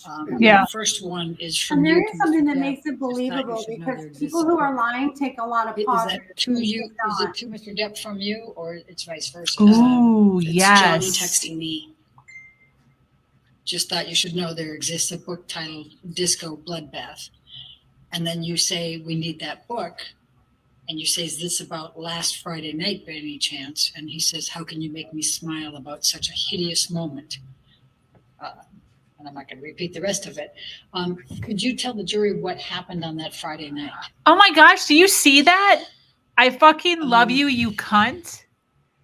Funny, yes, it is funny, bitch. I fucking love you. Or, You're like I fun. said, there was Ooh. a few different It's interesting with that though, because they're incidents using in that as a March. pet name there. I believe this one happened. That's what I'm saying. Some of the in things that Eastern he Columbia building, says which are one of could be Johnny's so misconstrued if you didn't know the actual dynamic. If you're not in that relationship, you don't know. Yeah. We'd sometimes go there. So they're using that against him, but I remember they say he that in was jest. accusing me again of sleeping with this artist, this musician who I'd never slept with.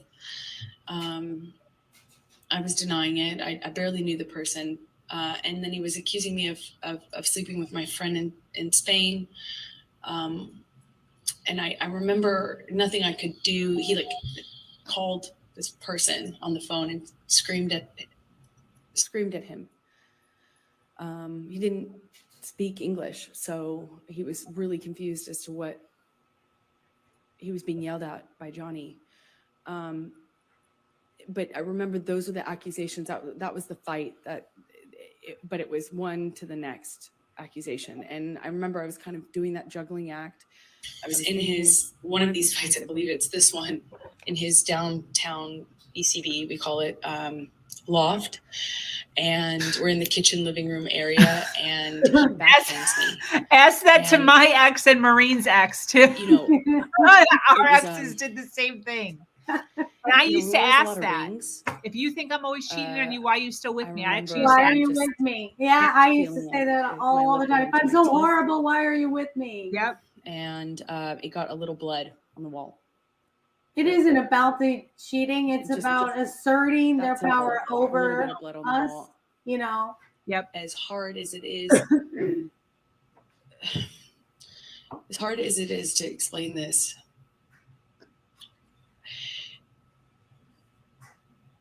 I was so caught up in the relationship and also very occupied in defending what I only could assume he believed, these accusations, that, you know, I didn't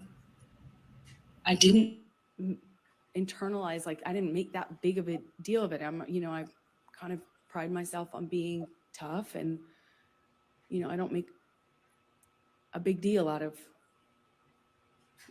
smaller injuries. And I know that sounds horrible because and hard maybe to understand, but my best way to cope with it is I kind of minimize it, make sure no one make sure he knows that I'm tough and can't knock me down, and I make a joke of it, clearly. Make light. I'm going to, Michelle, if you can take this one down and bring up 170. 70A. Did there come a time in March, Amber, where you sent a picture to your mom? Yes, this is sometime in March 2013. I sent it to her because I'd been texting about some of the craziness, and Objection, hearsay. I'll sustain as to what she may have texted. All right, next question. Without saying what you How said is that in the hearsay? text, explain Oh, why you were okay. sending it to your mom. I was reaching out. I was very lonely in what I was living in, and I wanted help. I wanted advice, help. I just wanted to talk to somebody and figure out how I could make this stop. And is this a picture that you took of yourself in March of 2013? I did. Your Honor, I'm going to move the admission of Defendant's Exhibit 170A. Any objection? No objection. All Your right, Honor. 170. Do we get to see the picture? Thank you, Your Honor. Oh, fuck. That's not good. And Dude, that's how intense. did you sustain that bruise, Amber? Look how dark her hair is. I know. I had thrown Johnny slapped me. I walked away from him, and that made it worse. We got into like a shouting match. And he kind of did this thing with his body where I could tell he was going to hit me again. I picked up I remember it kind of like a little pot, not a pot, but like a vase. And I remember I got away from him enough as he reels back. I threw it in his direction. Reels back? And I actually managed to get away before he got me. He grabbed me by the arm, and he kind of just held me on the floor, screaming at me. I don't know how many times he hit me in the face, but What? I remember You know being that bruise on could the floor in also my be a apartment. defensive thing, like him holding her off of And him just with pot. Totally. I She's remember coming down with thinking, pot. Maybe he was holding her off. That's true. That's true. I "Did agree. this happened to me again." Can you bring up 170?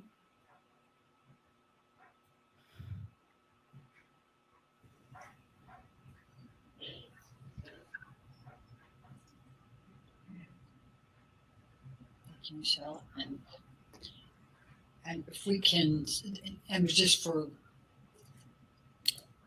start, it's at 3/23/2013. If we can. He's scroll- literally scroll saying up. that he never hit her. That's how this This is whole a thing text message started. exchange with your mom, correct? He refuses to even Yes, it look is. at Okay, her this let's whole go- time. Scroll down. Your Honor, I'm going to object to hearsay. Right, let's wait until we get to the spot. All right, and is this the picture that you sent to your mom on 3/23/2013? Yes, it is. Your Honor, I'm going to move the admission of 170, just that picture that's on the text. Along With no words? Well, it says from 2 weeks ago on it. Your Honor, I'll sustain the objection. If we redact the from 2 weeks ago, can we admit it then? And then just have the showing that she sent it to her mom. may we for the approach, date? Your Honor? Okay. Yeah. He's not going to engage with it. That's what he's doing, Dane. He's like, I'm not going to look at it. I'm not going to engage with it. I'm not even going to acknowledge. I know. It's hard because I'm actually relating to a lot of stuff that she's saying. And quite honestly, I kind of feel like, how would you even know? Kind of like when we tell the reason I reach out to women who have endured narcissistic abuse is because you get it. Like if you just tell regular people, like he was always accusing me of cheating, it's kind of like, okay, cool. But if you talk to another person who gets it, they understand the mental anguish that you go through on a daily basis during that. You don't get that unless you've endured it. So for her to be saying specifics like this is really making me feel like it's a thing. There's things she's saying that's swaying me where she said, I know it sounds crazy, but I stayed. And I waited. The one that got me was when she said, I waited for him to be done drinking and to understand that, the sobriety was waiting for the other shoe to drop. I felt that. 23rd, 2013. Yes, it was from a previous fight. Okay. The bruise. All right. Now, did you have any other? So that's the altercations date. They're in showing the March date, I assume. 2013? Yeah. Yes. That she was still with him. We had a couple of these fights in Orange that were around this time, one of which I started to tell you about the painting. And I know I've interrupted you now twice on that, but I realize the jury doesn't. Can you tell them what you mean by orange at Orange? Sorry, Orange was my apartment that I kept in Los Angeles at the time. And it was an apartment. What type of an apartment? On Orange Street. I think. rented the top of a duplex. So it was a house and with the landlord living on the bottom floor. I rented the top floor. Okay. Thank you. Now, please continue with the painting. I'm sorry.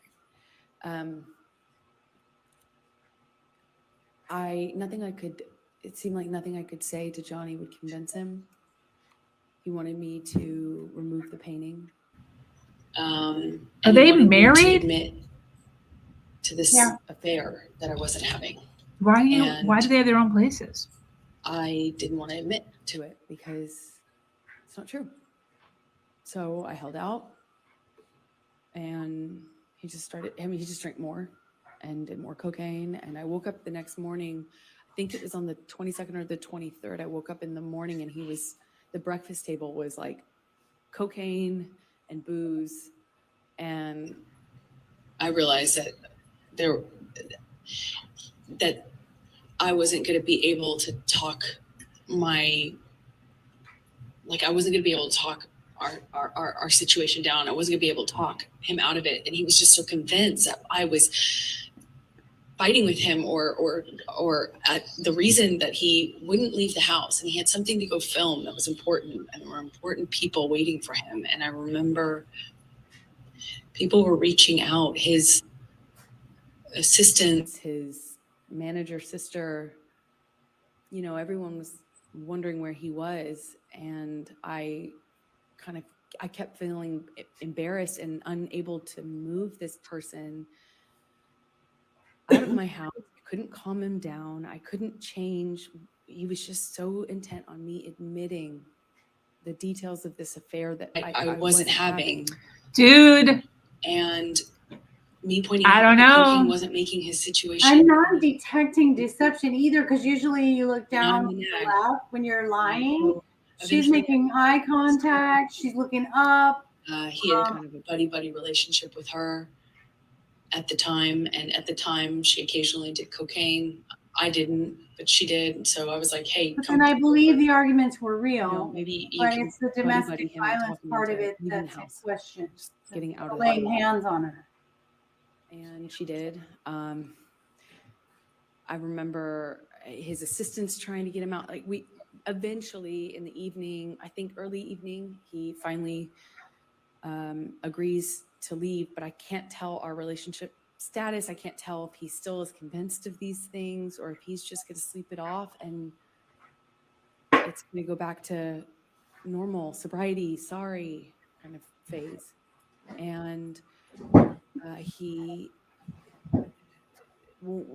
was still upset, but like seemingly calming down. So I agreed to go with him. He wanted me to go to the shoot. I had plans, so I kind of reluctantly agreed, but didn't want to set anything off. I didn't want to engage anymore. I didn't want to do anything that could be perceived as antagonizing him or engaging more. So I went with him. We grabbed the dogs. We get in the car. We're on the way there. We're headed up. Sweetser is the street. It's a major street that leads up to Johnny's houses. He effectively owns the end of the street. It's like a cul-de-sac. So we're nowhere near his home, but we were driving up this street and he has the window down. He's smoking. It wasn't all the way down, but you know, he's constantly smoking. And at some point he starts howling out of the window and then grabs two small dogs. Well, one was Johnny's dog and one was my dog, but he grabs, if I remember correctly, Boo, his dog, slightly chunkier teacup Yorkie, and he grabs this teacup Yorkie and holds Boo out of the window of the moving car. And he's howling like an animal while holding the dog out of the window. And everyone in the car, I'll never forget it, everyone just froze. No one did anything. You're in a And car. What I, would you be too, doing? was like torn as to what I should Screaming, telling him to knock it off. do, anything to cause him to react, drop the dog. You know, it was just this eerie. Ooh, you know how I feel about dogs. I might just have been swayed. Holy cow. holding this animal I'll be right back. our window. And more than that weird memory is that I have more than that weird memory. I have a memory of everyone just kind of not really reacting to him. Like no one really kind of did anything. I eventually kind of pulled his arms gently back into the vehicle and kind of got the dog back on the seat, and we continued driving, but no one reacted. It just kind of avoided dealing with it. We get to the place, the house where he was filming this thing that he was late for, I suppose, for the day. And we walk in. Meanwhile, I've been bombarded by text messages and calls and conversations with everyone seemingly so stressed about. Objection, hearsay. All right. Oh, everybody's so stressed. Just don't tell us what somebody else said, just what you observed. I understood everyone was stressed. They seemed stressed to me about the tardiness. Where is he? Let's get him there, so we get him there. And no one reacts when we get in. I mean, we walk into this. Because it's Johnny house where everyone's Depp, yo. waiting for him. Yeah. And everyone smiles and says, hey, boss. Objection, hearsay. Okay, sorry. Let's, Michelle, can we pull up 167A? I think we is B the one that's in 167B is already in, right? Oh, it's A. Okay, then go ahead. Pull up A.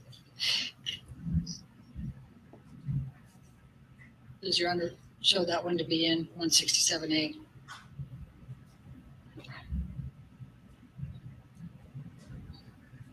Defendants, I'm sorry. Well, yeah, this might be your 167A, but it's in evidence as a plaintiff's number, and I'm not sure which plaintiff's number it is.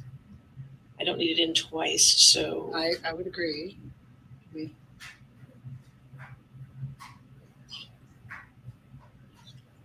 Your Honor, I don't think it's this version of the photograph that's been admitted. So it's a different version. it's a Same different- photograph, but a little different. Is that what we're? It's not the same photograph. Okay, not the same. All right, well, then we'll go with it. Then what Okay. number is it? Do you recognize this photo?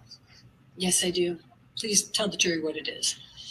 It's a picture I took of my breakfast table that morning. Oh, no. Your Honor, I'm going to move the admission of Defendant's Exhibit 167A. 167A. Any objection? Your Honor, may we approach? Sure.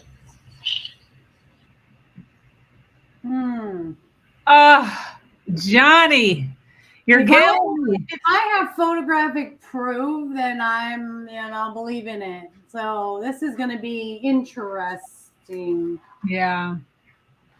Again, he doesn't deny doing drugs and alcohol. He denies hitting her. So we're still back to the That's same true. question of truth over and over.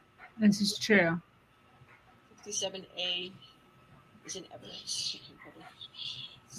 So may we publish that? Thank you. Oh. There's, Johnny. Woo, we got some lines. We've got Correct. alcohol. What else we got going Tell on the here? jury what the box is that has the property with the skull bones, property of JD. That's Johnny's drug box. I've seen it used for pills, but at the time it was bags of coke, like bags of coke. Oh, Okay. And what are Johnny. these white lines on the table? to the left? what are the white lines? That is cocaine. Tell us. Cocaine. Cocaine. And do you know what is in these two glasses that have kind of a gold colored liquor? Yes, they're different. Actually, that's confusing. They're different. Different liquids. The one in the back in the larger glass is, I believe at the time I was doing these tabs, or Baroka, that's what they're called. They're little tablets. And anyway, I remember at the time that that's what I was putting in my water because I just come back from France where they sell them. And then the brown liquid in the shot glass is Johnny's liquor. I don't know what it's called, but we kept it in the freezer. At the time, it was at that time, March 2013, I hadn't, I still didn't have the, hard line. I won't even keep that, in my freezer sort of attitude or posture with him. I wasn't that bold at the time, I didn't like it, but I didn't have that strength. I kind of, at that time, I think was doing things like trying to pour it out when I could. So what is the bag, the brown bag on the left side? What is that? That's a doc kit. It's his prescriptions and cigarette, tobacco, weed, things like that. Okay, and then above it, there appears to be a CD of some sort, DVD, something. Do you recognize that? Looks like it says Yes, blind. It's, the single, I believe is what it's called, the single he was making at the time. I think that's the song that they were filming a video for, if I'm correct. Okay. All right. Now, did you end up sending a copy of this picture to Rocky Pennington that day? I did. I sent it to my best friend at the time, and I was like, look at my morning. Objection, hearsay. Okay, you can't say what you said, but you sent it to your friend, Mhm. correct? I Let's sent go it to to my friend. 167, please.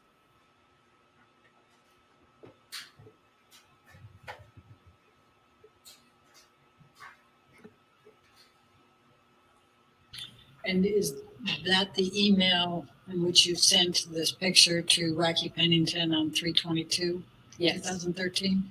I'd like to move the admission of the picture with the redaction of the message on it with the top. Rocky's one of her really good friends, Actions, and we take out the rest. like in her posse. All right, any objection? No objection. All right, so I'm gonna do those redactions, 167 evidence with redactions.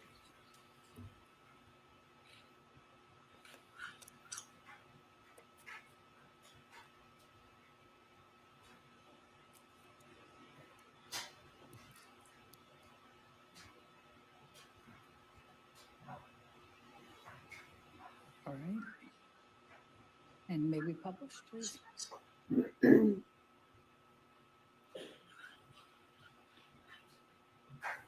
All right, and is this the text message, the email that you sent to Rocky with this picture? Yes. Okay. Now I'm going to take you to, let's go to, Well, good for her. It's You know time. what?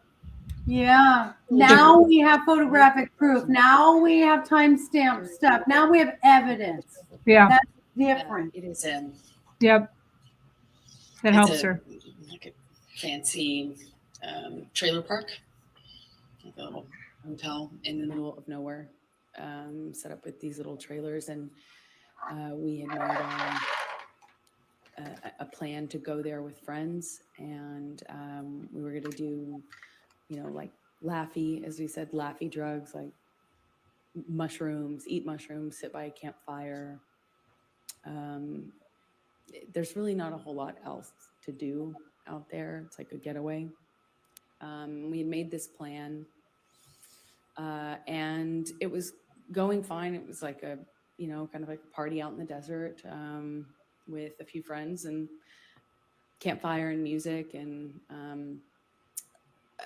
I don't know somebody brought MDMA. It was being passed around, and somebody who took it kind of was starting to feel the effects of it, I guess is the best way to describe. She kind of reacted in this way where when the MDMA hit her, she kind of, we were sitting around a campfire, all of us, and she kind of just leaned into me and put her, head on my shoulder and kind of grabbed my arm. I took it, to be the effects of the drug.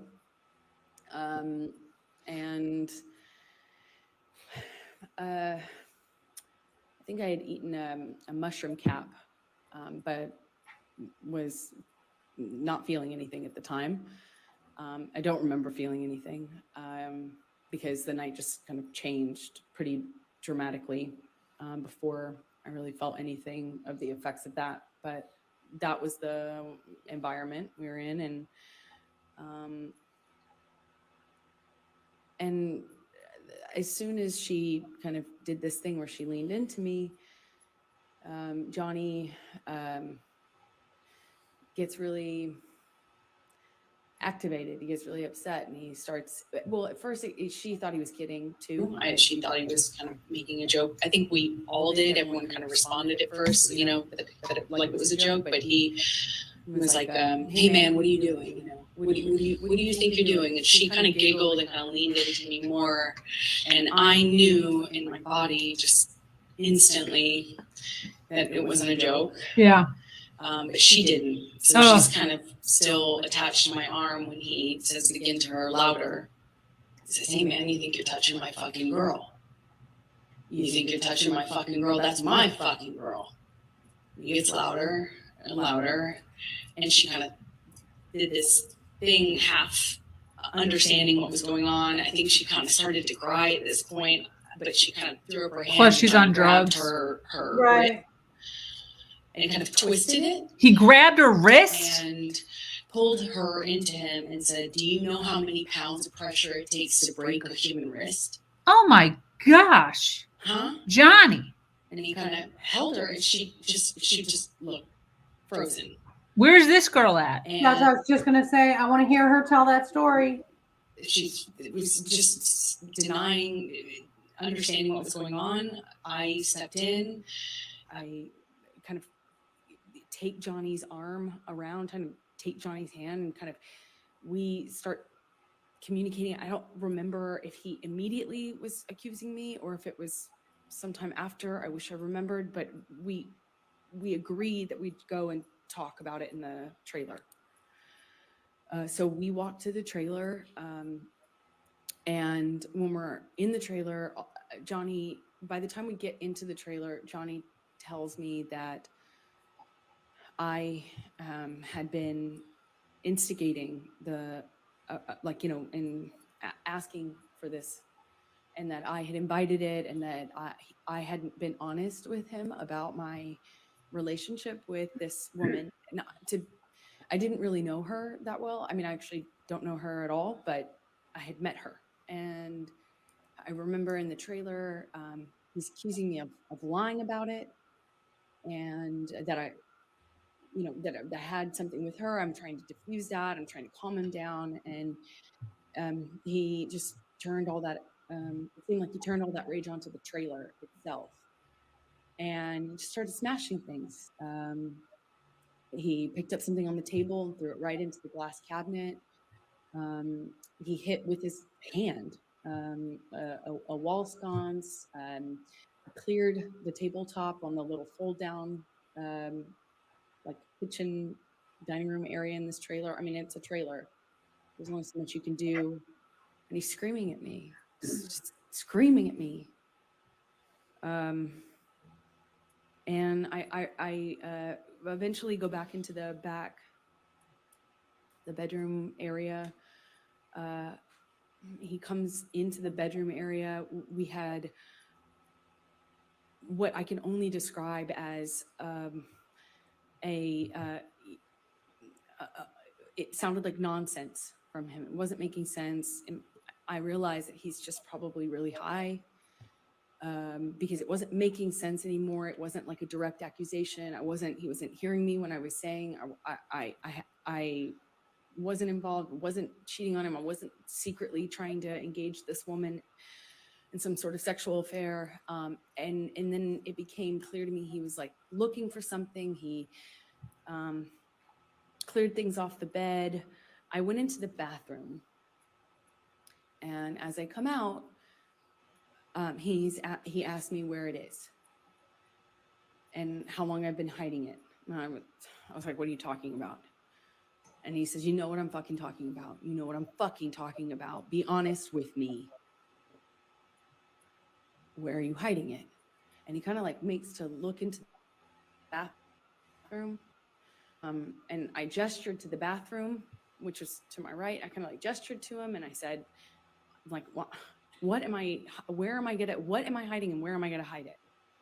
And we're standing in this little hallway area outside of the bathroom, and he starts, what feels like patting me down, or saying he's patting me down. I can't recall, but he ripped my dress, the strap top part of my dress. I had just dyed this thing myself. Pink. And it's just one of those things I was like, that's just finished that dress. And he's like grabbing my breasts. He's touching my thighs. He rips my underwear off. And then he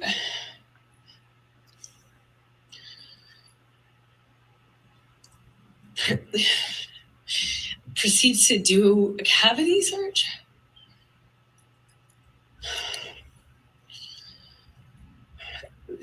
He said he was looking for his drugs, his cocaine, his coke. I was wondering how somebody who didn't do cocaine and was against it, that was in and of itself causing problems in our relationship. How could I hide? Why would I hide his drugs from, like he was insinuating that I was doing it or something? It made no sense. And he was telling me we're gonna conduct a cavity search, shall we? Like, just shoved his fingers inside me.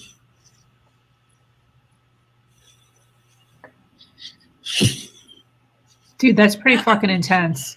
I don't know, Sabrina. I'm starting to feel, with all of these details and with the conviction that she says it, I feel there's some truth. I feel there's some truth to this. Here. Well, he did that. He twisted his fingers around. How humiliating. I mean, that's a lot. See, like, stop or anything. Yeah, that's a lot to be sharing. God, you would not put yourself through that with a lie, I don't think. I don't know. That's, yeah. What Yeah, transpired. I know, Dane. It's just, this is a bit much. This is over the top if she was lying, and I don't think any woman would humiliate themselves. Thinking that Johnny would change his mind. Maybe him and it being would be- under the influence of the drugs and alcohol, his subconscious doesn't remember. Yeah. And differently, I kind of froze. I don't know how we went to bed that night. I don't know how I went to bed. I don't know how I slept. I don't know how we woke up. I don't remember having a conversation with him the next day. I don't remember talking to him about it or confronting him about it. I remember wanting it to be okay. I remember just wanting whatever fucking weird trip, whatever trip that was to end, just to be over and for it to just go back to normal. And I remember my friends were out by the pool. Like there was a pool in the center of the trailer park, and I remember putting on my, just putting on my base and going back into this like crap, and I remember seeing my friends by the pool thinking they were just having a great time, and no one knew what was, I felt so lonely. Like no one knows everyone's just having a good time, like normal stuff. So I just smiled, made a joke about how trashed the trailer got, and we had to get the manager, who started off furious that Johnny had wrecked the thing. And then he had this like black mesh not tank top, it was like a meshy kind of shirt on. And I remember he came into the trailer and looked around and was like, whoa, what happened here? Whoa. And Johnny had an exchange with him. And I remember watching this man be so charmed. It was just a kind of a surreal experience. And, it just went away. That just got fixed. We walked out of the trailer at some point. My dog stepped on a bee. We went to the vet and went on with our, vacation. We actually went to another location after that, and then eventually went home and went about our. Maybe he doesn't consider a cavity search I'm abuse, going to ask you to take a look. Michelle, can you bring but up that's Defendant pretty report 176? fucked up. Yeah. And again, it sounds like this stuff was when he was under the influence. He may not fully have comprehended Totally. the severity of it. Yeah. Totally could be minimizing it. My ex would have black rages when he would drink, and he would not remember. I recall. Wow. May of 2013. Did there come a time that you Wrote an email. Objection, leading, and hearsay, Your Honor. May we approach? All right. How does somebody go from never abusing anybody though and was married? How long was he married for? Let's go Like to the- his wife says that he's great. No issues. Let's see. Unless Amber just has such crazy narcissistic traits that Johnny got pushed over the edge because she's freaking berating him verbally. Like my ex never hit me, but he would berate me so bad that I wanted to fucking punch him. Well, and I'm going to say this. How different were you with your ex-narc versus how you are with Dane? We are totally different people that no one would look at me and say that I was screaming at the top of my lungs and would want to choke someone out, Totally. But when you have those two toxic people, and it's so, and I'll bring up volatile. In June That's why it was 2013, volatile. drugs, How were you alcohol, all feeling that. about your relationship with Mr. Depp? I think it can bring that out. You can bring that out. May we have the exhibit taken away Okay, from, sure. thank you. I know. Exactly, Jessica. I That's what know. Maureen and I were talking about that earlier today. Yeah. By June, I was It's got to be at least So a little bit torn. exaggerated. I was so in love with this person. He wouldn't want to do this to Because when it himself. was good, it was so good. Like I a think bad- it is somewhere in the bad- middle. felt cavity like that. search? At least that's how it felt. He would have just thrown his career away and just freaking figured So something much. out, you know? He wouldn't Yeah. want to do this. I felt like he recognized me. But I don't know. recognized him, and there was just Maureen something. just said maybe he was on drugs. He doesn't There, remember. That was the love of my life. Especially mixing alcohol and drugs together. Which And he clearly he's was. doing. She has a picture of it. Yeah. He We was, have but he evidence. was also this other thing. He was also this other thing. Yep. And that other Totally, thing was Jessica. awful, awful thing that would come out and take over, and it was, you couldn't see the Johnny I loved underneath it. It was this other thing. And no one told him, no one was honest with him, no one, you know, Held him he passed accountable. out in his own vomit. He'd lose control of his body, his, you know, he'd lose control, and everyone would clean up after him. I cleaned up after him. I mean, this man lost control of his bowels, and I cleaned up after him. His security cleaned up after him, changed his pants in front of me. He would pass out in his own sick. You know, and then he'd walk around saying he didn't have a problem. Until he did. Until he couldn't support it anymore, and he'd get clean and he'd get sober, and then he was this thing again. This thing that made me feel so loved, that made me feel like 14 years. my soulmate. As cheesy as that sounds, I just felt like Same. I know, Jessica, me too. Like I'm recognized something in feeling, him. There was some part of I'm my feeling gut, truth my here from background, her. something that Now just I'm got it. confused. And I loved him and understood him. It just got so scary, the other part of him. And in June, I wanted Tear. to leave him. Wipe the tear. Yeah. I didn't want to leave him. I wanted to leave him. I wanted him to get better.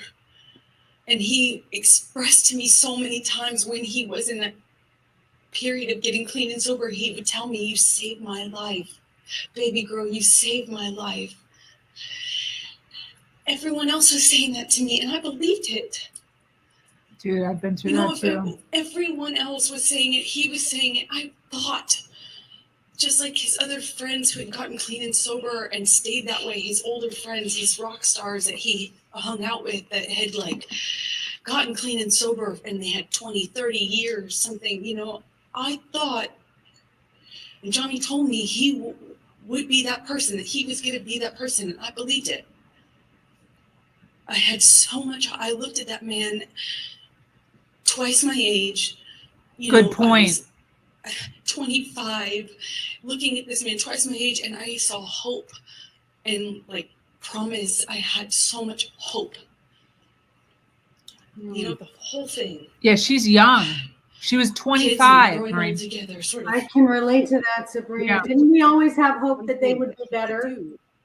Yes, Wow. always. That's Which what would save kept his me. life, which would Yep. be to get clean and sober. And I believed it. And I wrote this letter to myself, among many letters to myself. Objection, because I hearsay. thought, All she did was refer to that she wrote it. She isn't saying what she said. I'll go over that. Thank you. Okay. I wrote that letter because I thought it would be read to him. I could read it to him. I could say it to him in intervention, you know, in help. And he would later thank me You're right, for, Jane. as he did, as he used to thank me all the time for saving his life. Yep. My ex used to say that too. Did there come a time later in June that you finally met Johnny? Well, my ex didn't really have a problem, but he would often say, "You make me a better person." He didn't. Or like mine would say, I have no one else but you. You There know, you putting that responsibility on my shoulder, like I owed Yeah, that. I was obligated to save him, take care of him. I finally met them in the Yep. summer of 2013. I had been with Johnny for over a year, maybe like a year and a half at this point, is my best guess. And I was dying to meet them, you know, dying to get to know these kids. I felt like I knew them already. I had his daughters, and Jack's. Both his kids' art on my fridge, and I had never even met them. You know, Johnny brought them over one day and kindly given them to me, and I had them up on my fridge because I felt like I knew them, just how much he talked about them, and I finally got to meet them at the Lone Ranger premiere at Disneyland. Summer 2013. So then I'm going to jump to, and it's not much of a jump, to June 26, 2013. There was a plane ride to Russia with Johnny. Do you recall that? Yes. Tell the jury about that particular event. Well, that was the first and last time I ever decided it would be a decent idea to do drugs with Johnny. I did MDMA with him on the plane, which was as stupid as it may sound. I just had never, I was very against, obviously the cocaine had been a problem. I was very much against him using cocaine. I was against the drinking, supportive of the sobriety, but I'm 26 maybe ish. And I wanted, I had never heard of anyone making MDMA like what I had done MDMA before. I thought it's a lovey drug. It's it's like a kind of, I never knew anyone to get violent on it. And, I thought, well, this is a relatively contained environment. Maybe this will be different. Maybe I can be a good cop and be part of the, I don't have to be the lesbian counselor all the time, as you would say. I can Be the fun girlfriend. Oh, that's interesting. And I learned the hard way that was not happening. Been there, done that. Can't beat them, join them. I tried that method as well. I get that. We took MDMA. I took a capsule. It's like a powder in a capsule. I took a capsule, and It's MDMA. Johnny took several. I didn't count, but it's very different when you see someone take one versus a handful of something. But nothing seemed to set any alarm bells off, and things were going fine until the flight attendant got It's involved. ecstasy or Molly. That's what MDMA is. Engaging with us. I don't think that they're really, it felt like it was before the effects of the drug took over. It was relatively quick, soon after we first took our dose, if you can say. And the flight attendant, Johnny offered her some. She of course said no. And then after some back and forth between them, Johnny convinced her that it would be fine. So she acquiesced and took MDMA with us. What? And within, a few minutes go by, and the same thing happened that happened on the mushrooms at Hicksville with the woman Kelly Sue, who I've told you about. Flight attendant got friendly with me, but just friendly, just like MDMA friendly. Was kind of, I'm a woman, he's a man, so she was Oh naturally, my I think, God. more comfortable with me physically. Oh, She kind of leaned into geez. me and kind of sat on the arm of the chair I was sitting in. I mean, after all, she's on drugs, and Johnny grabs her hand and tells her not to touch me, and she kind of reacts in a way like like defending herself and was trying to clarify. And he grabbed her by the wrist and slammed it down on the table and told her he could break her wrist. And I remember thinking, I've heard this before. And that was a pattern that would repeat itself a few times.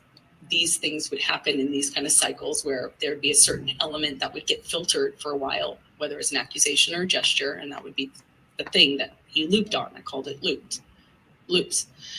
And he grabs her wrist and he tells her he could break her wrist. She cries instantly, denies it, is so apologetic.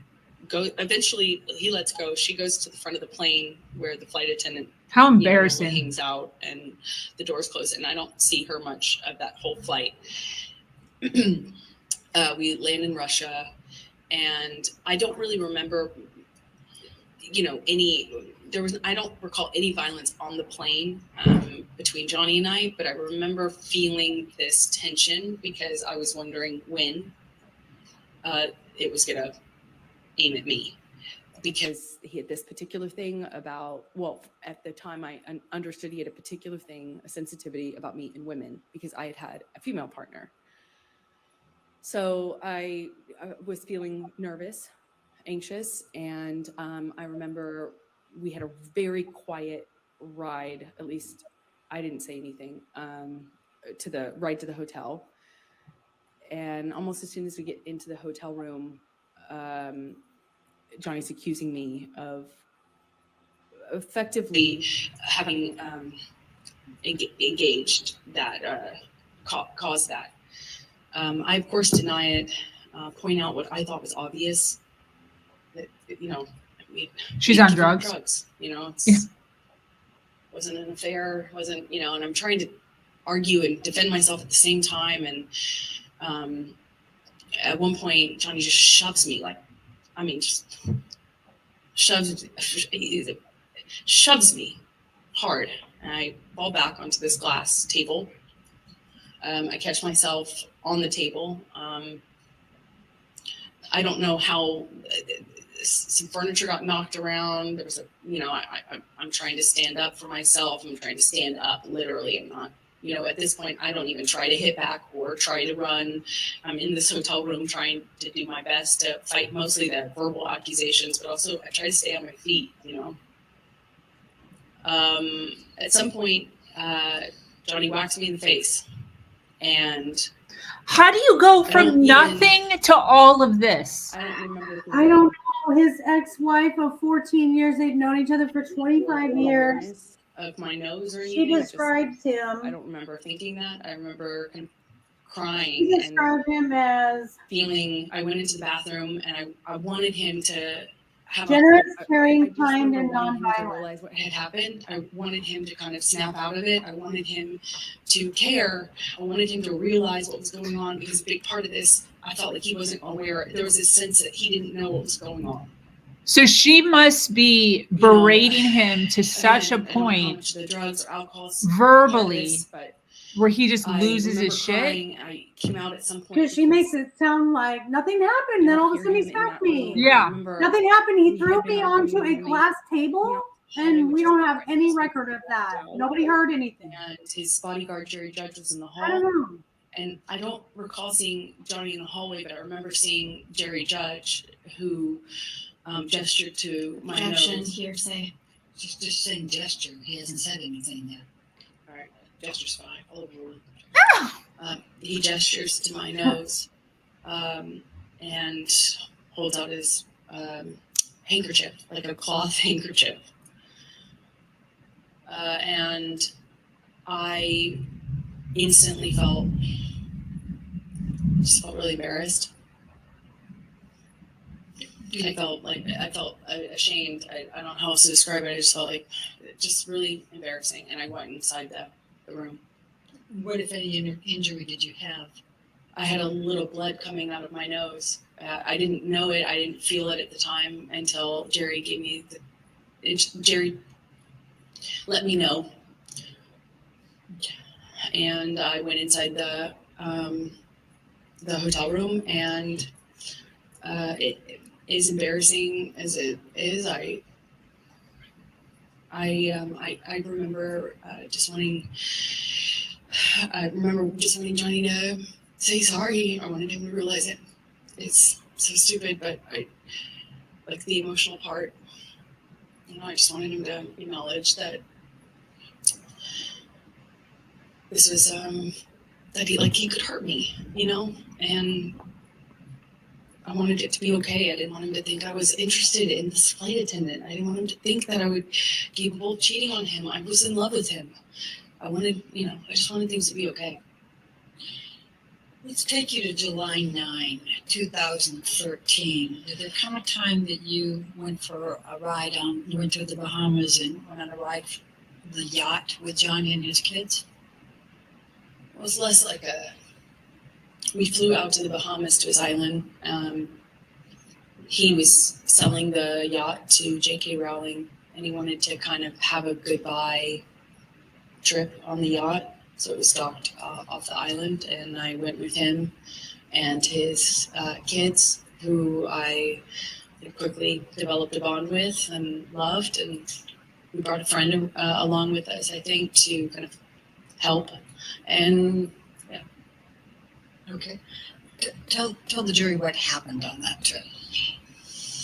Johnny was upset that he had to sell the boat. And he was off the wagon again, but he didn't want to tell his kids, so he was hiding it from them. He was putting it in coffee cups and drinking, and the behavior just kind of like, he was upset, he was emotional, and it just, you know, that's how he dealt with it, just drink. But there's just no off button with Johnny. So he just kept drinking, and the behavior kept getting more obviously drunk. And Lily Rose, his daughter at the time, was young, just maybe 14. And she started to get panicky and started asking me questions about his drinking. Objection, hearsay. Without saying what Lily Rose was saying, please continue on. Sustain the objection. So she was asking me questions about the drinking. And was very upset. Sustain the objection. Yeah, you can't say what Lily Rose said. But yeah. you can tell gestures, Sorry. you can tell, and you can say what you and Mr. Depp said. Okay. Sorry. I don't understand that. So If someone asks me a question, I should be able to say someone asked me a question. Johnny kind of, That's we were with confusing. the kids, and he kind of threw himself off the boat in a half playful way, like a dead fish kind of way. I don't know how to describe it, almost like a belly flop. But we were on a skip, like a smaller boat parked next to the yacht, and he's jumping. Well, he jumped off the front of it, but kind of in a face, chest forward way. Like it looked a little scary, like not something somebody would do if they're completely okay. You know, it was started off all of us kind of taking turns jumping off the edge of the yacht into the water, and then he at one point kind of throws himself over, and it looked a little scary, the way his body fell into the water. And Lily Rose started to cry and expressed to me that she Objection, was hearsay. upset. Sustained. You can't say what she said. You can tell expressions or observations, but you can't say what Lily Rose said. So Okay. Lily Rose is crying, and then the crying becomes like a panic, like almost like a panic attack. It like rapid breathing, crying, lots of questions. And I'm holding her, kind of comforting her, and Johnny comes in, and within a few seconds, I realize that he, kind of shifted his attention on me, and then he seemed very angry. He asked Lily Rose to leave.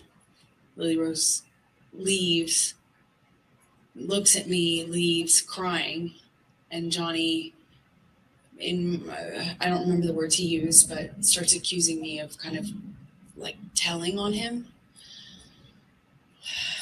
and calling him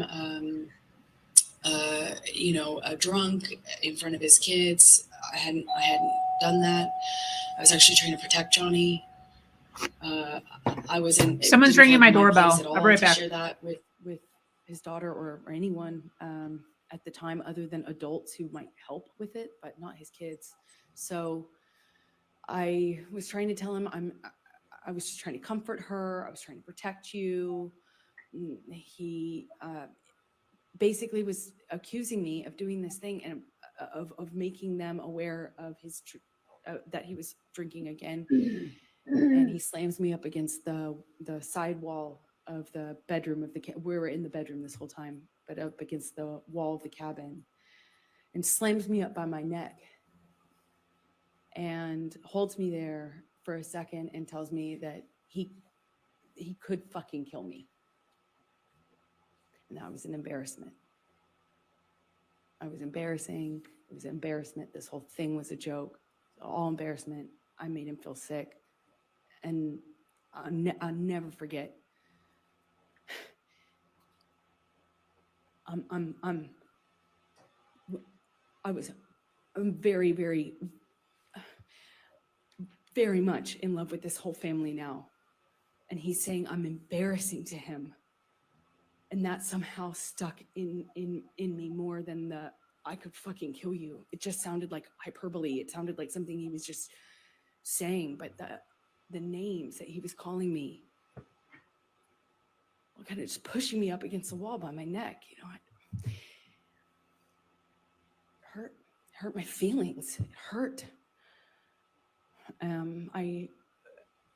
When I communicated when I saw Lily Rose again, we get, I won't say what she told me, but the next thing we do is we call for a helicopter to come and take us off of the boat or off of the island. So we leave the boat, go to the landing of a part of the island, or maybe it was a different island we had to get to leave, and She makes herself sound we like take she's off. I'm so, holding Lily Rose in my like docile in the I'm whole literally thing. holding Heard her the under my recordings, arm right? while she's Of her crying. yelling, We're lifting off, screaming, and and back. Jack ended up not coming Her with us at person the here, last minute. He stayed. she's so docile and she's behind. just quiet and she just takes it and there's no And we were taking off, and I remember being really torn very about leaving. contradictory to the I audience. felt bad about leaving, even though that had happened. I still felt awful leaving. I felt awful leaving him. I also felt like I had done something wrong.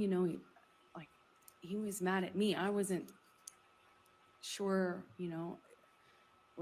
what I had done, but I remember not being, I'm getting all these text messages from him calling me all these names, and it barely coherent, barely. And I'm holding his daughter crying. And let me just stop you for a moment. Michelle, can you pull up Defendant's Exhibit 180? I believe that's already in It is already into evidence, Your Honor, so if we may publish it to the jury. And Amber, I'm going to ask you to take a look at 180. And this is text messages from Mr. Depp to you. Do you recall these? Yes, I do. And are these the text messages? Yes, that's what he was sending me while I was taking care of his daughter.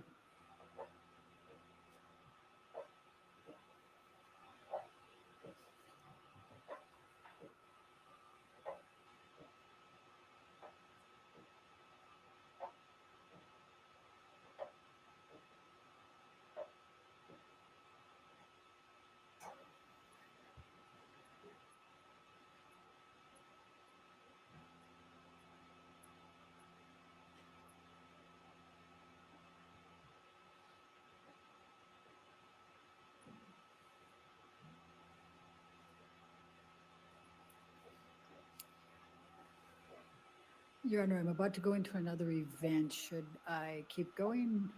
I mean, that's fine if you can. Why see is it. he It's the break of the day. Okay, it's phone? probably good. All right, ladies and gentlemen, we'll go ahead and conclude for today. Again, do not read anything about this case. Do not do any outside research, and don't discuss it with anybody, okay? Have a good evening. We'll see you in the morning, okay?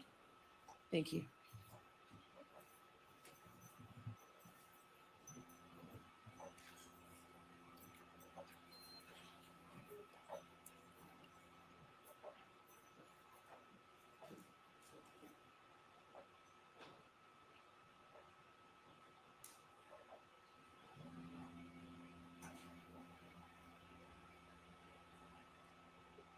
And again, ma'am, since you're still in the stand, you cannot discuss your testimony with anybody to include your attorneys, okay? All right. Anything further before? All right, we'll see you in the morning. Thank you, Your Honor.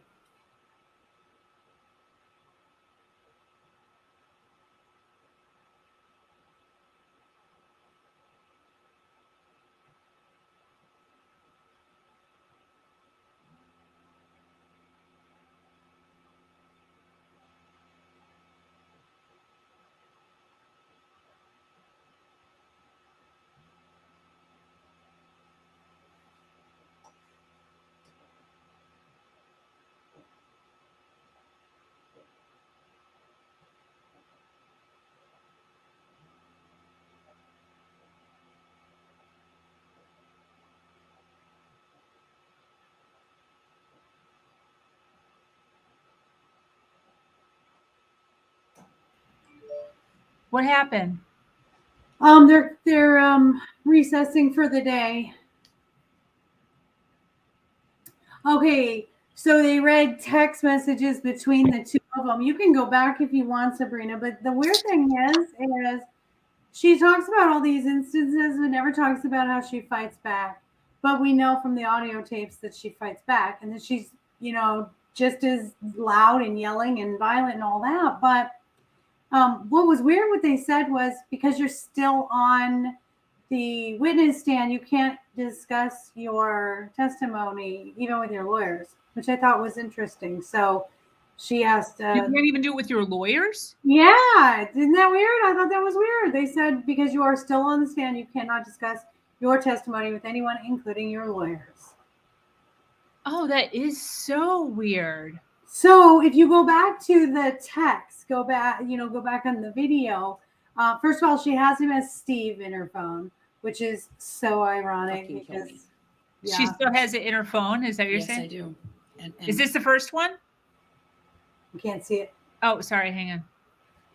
Yeah, these are the text messages. So she What says, is this? yeah, this is him responding to her because she said it was just all nonsense, basically. So they show all the text messages. I'm sure they're going to review tomorrow what it says, but this is how they left it.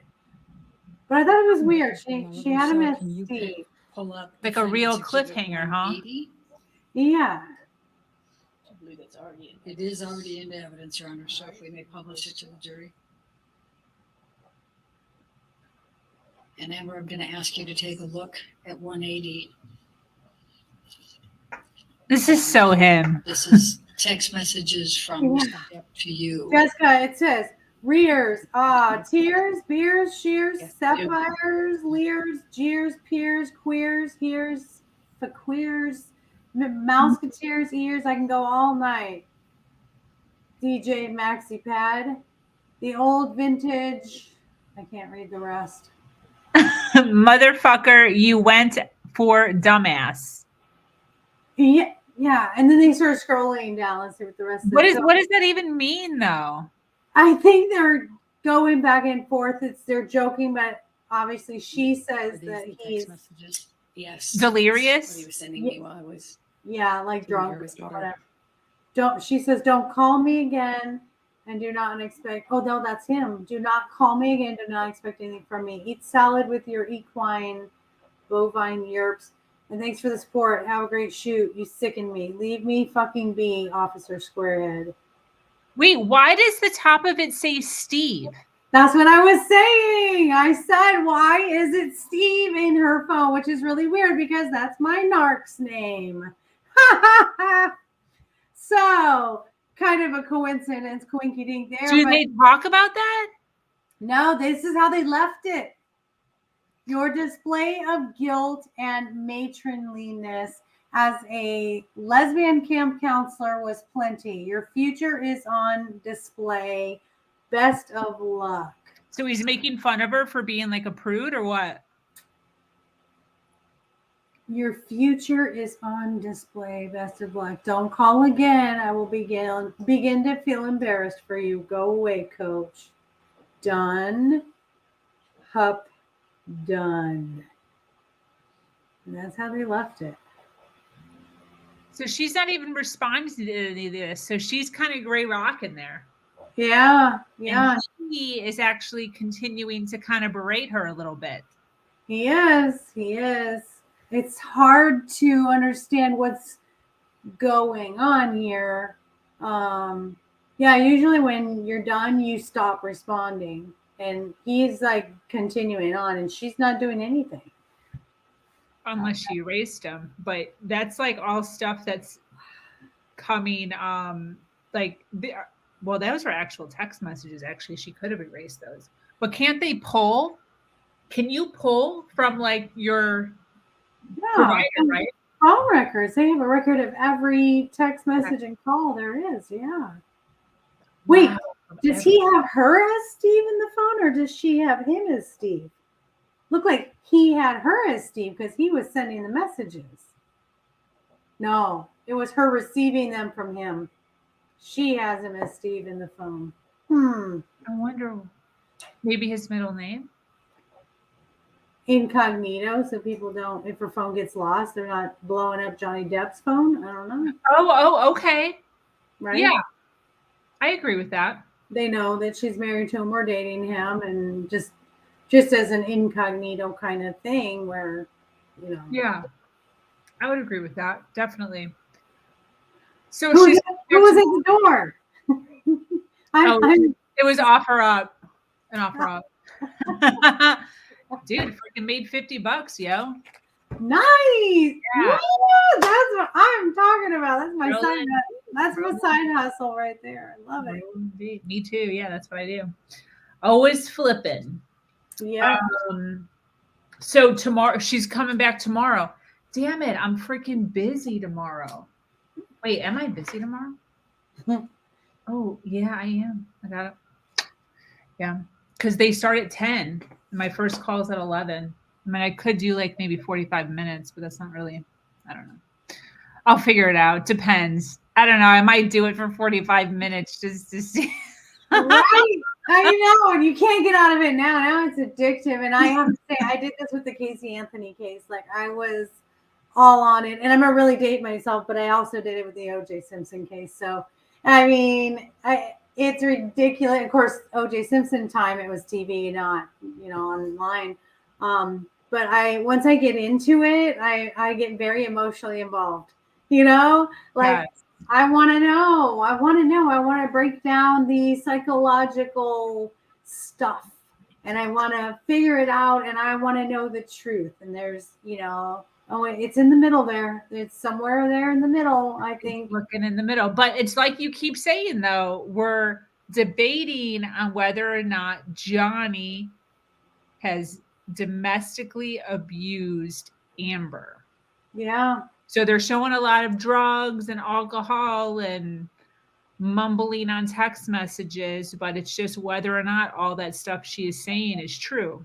Correct. That's a big leap to go from I've never hit her to her saying like dozens. Yeah, like almost daily. She's talking about, we went here, he shoves me into this. We went here, he has his hands around my neck and tells me he can kill me. We go here. It seems strange for behavior to change that drastic. And I'm not certain. I would speculate that he drank in his other marriage as well, and that it didn't result in that type of violence. So why? And that's not to say some people can bring more things out in people, but I feel as if there's definitely exaggeration there. And in her mind, every day, maybe there were 5 incidents over a period of time. And for her, it was at 25 incidents. But we're not going to know. We need to hear. I want to hear from the flight attendant whose arm got twisted. I want to hear from the girl whose arm got twisted, because his words were, I've never laid my hands on any woman. So that's right. So if there are witnesses that say he twisted my arm, my wrist for hitting on Amber, then we know he's lying. Then we know that is not true, because you have laid hands on these 2 women she claims. Yes. And can't they subpoena those people and make them come in? Yep. They're named. They're named by Amber. I mean, she said who they were. Now, the flight attendant, and she would have to come in against her will because she could lose her job. because per Amber, she was doing MDMA while on Oh, duty. shit. Yeah. Oh, girl. Yeah. So that would be ugly, but at least get the girlfriend who was sitting by the fire. Yeah. Let's substantiate some of these claims here. Let's substantiate who the gentleman that came in, what is his name, Mr. Judge, came in, and the trailer was a big fat disaster, or Mr. Judge indicated that her nose was bleeding. I want to hear from those people. She's got a lot of claims that a lot of people witnessed this. So Yeah. let's see from and hear from those people to Yeah. validate her, because that's what I would do. I would, since I tell the truth, and if someone were saying, I doubt that you're telling the truth, my next step is, here are people that have witnessed my truth. Go ahead and go find them. Here's a list. Call Sabrina. Call, Jessica. Call my sister. Call my kids. Call my husband. If she's throwing this stuff out there and adding in these people's names, that's a problem if it's not going to be substantiated by them. Yeah. Because now you made a lot of enemies throwing people's names out there in, this public arena. Yeah. Good points. Good point. So basically, they have to have a heart-to-heart with Johnny and say, hey, did you really not do this? Because we're going to call and make that woman or whoever come in. Or even say to Johnny, is there a possibility you could have done some of this when you were under the influence? We just saw a photograph of a table with cocaine and alcohol. We know you did that. Is there a chance that there was something? Maybe have him hypnotized, right? Let's get him hypnotized and see if somewhere in there he remembers doing these things, because that's a big deal. My ex would have black rage and he would not remember consciously that he did it, but I know sure as heck that he did it. Yeah. And he knows. Mm-hmm. So I'm thinking that might be the disconnect.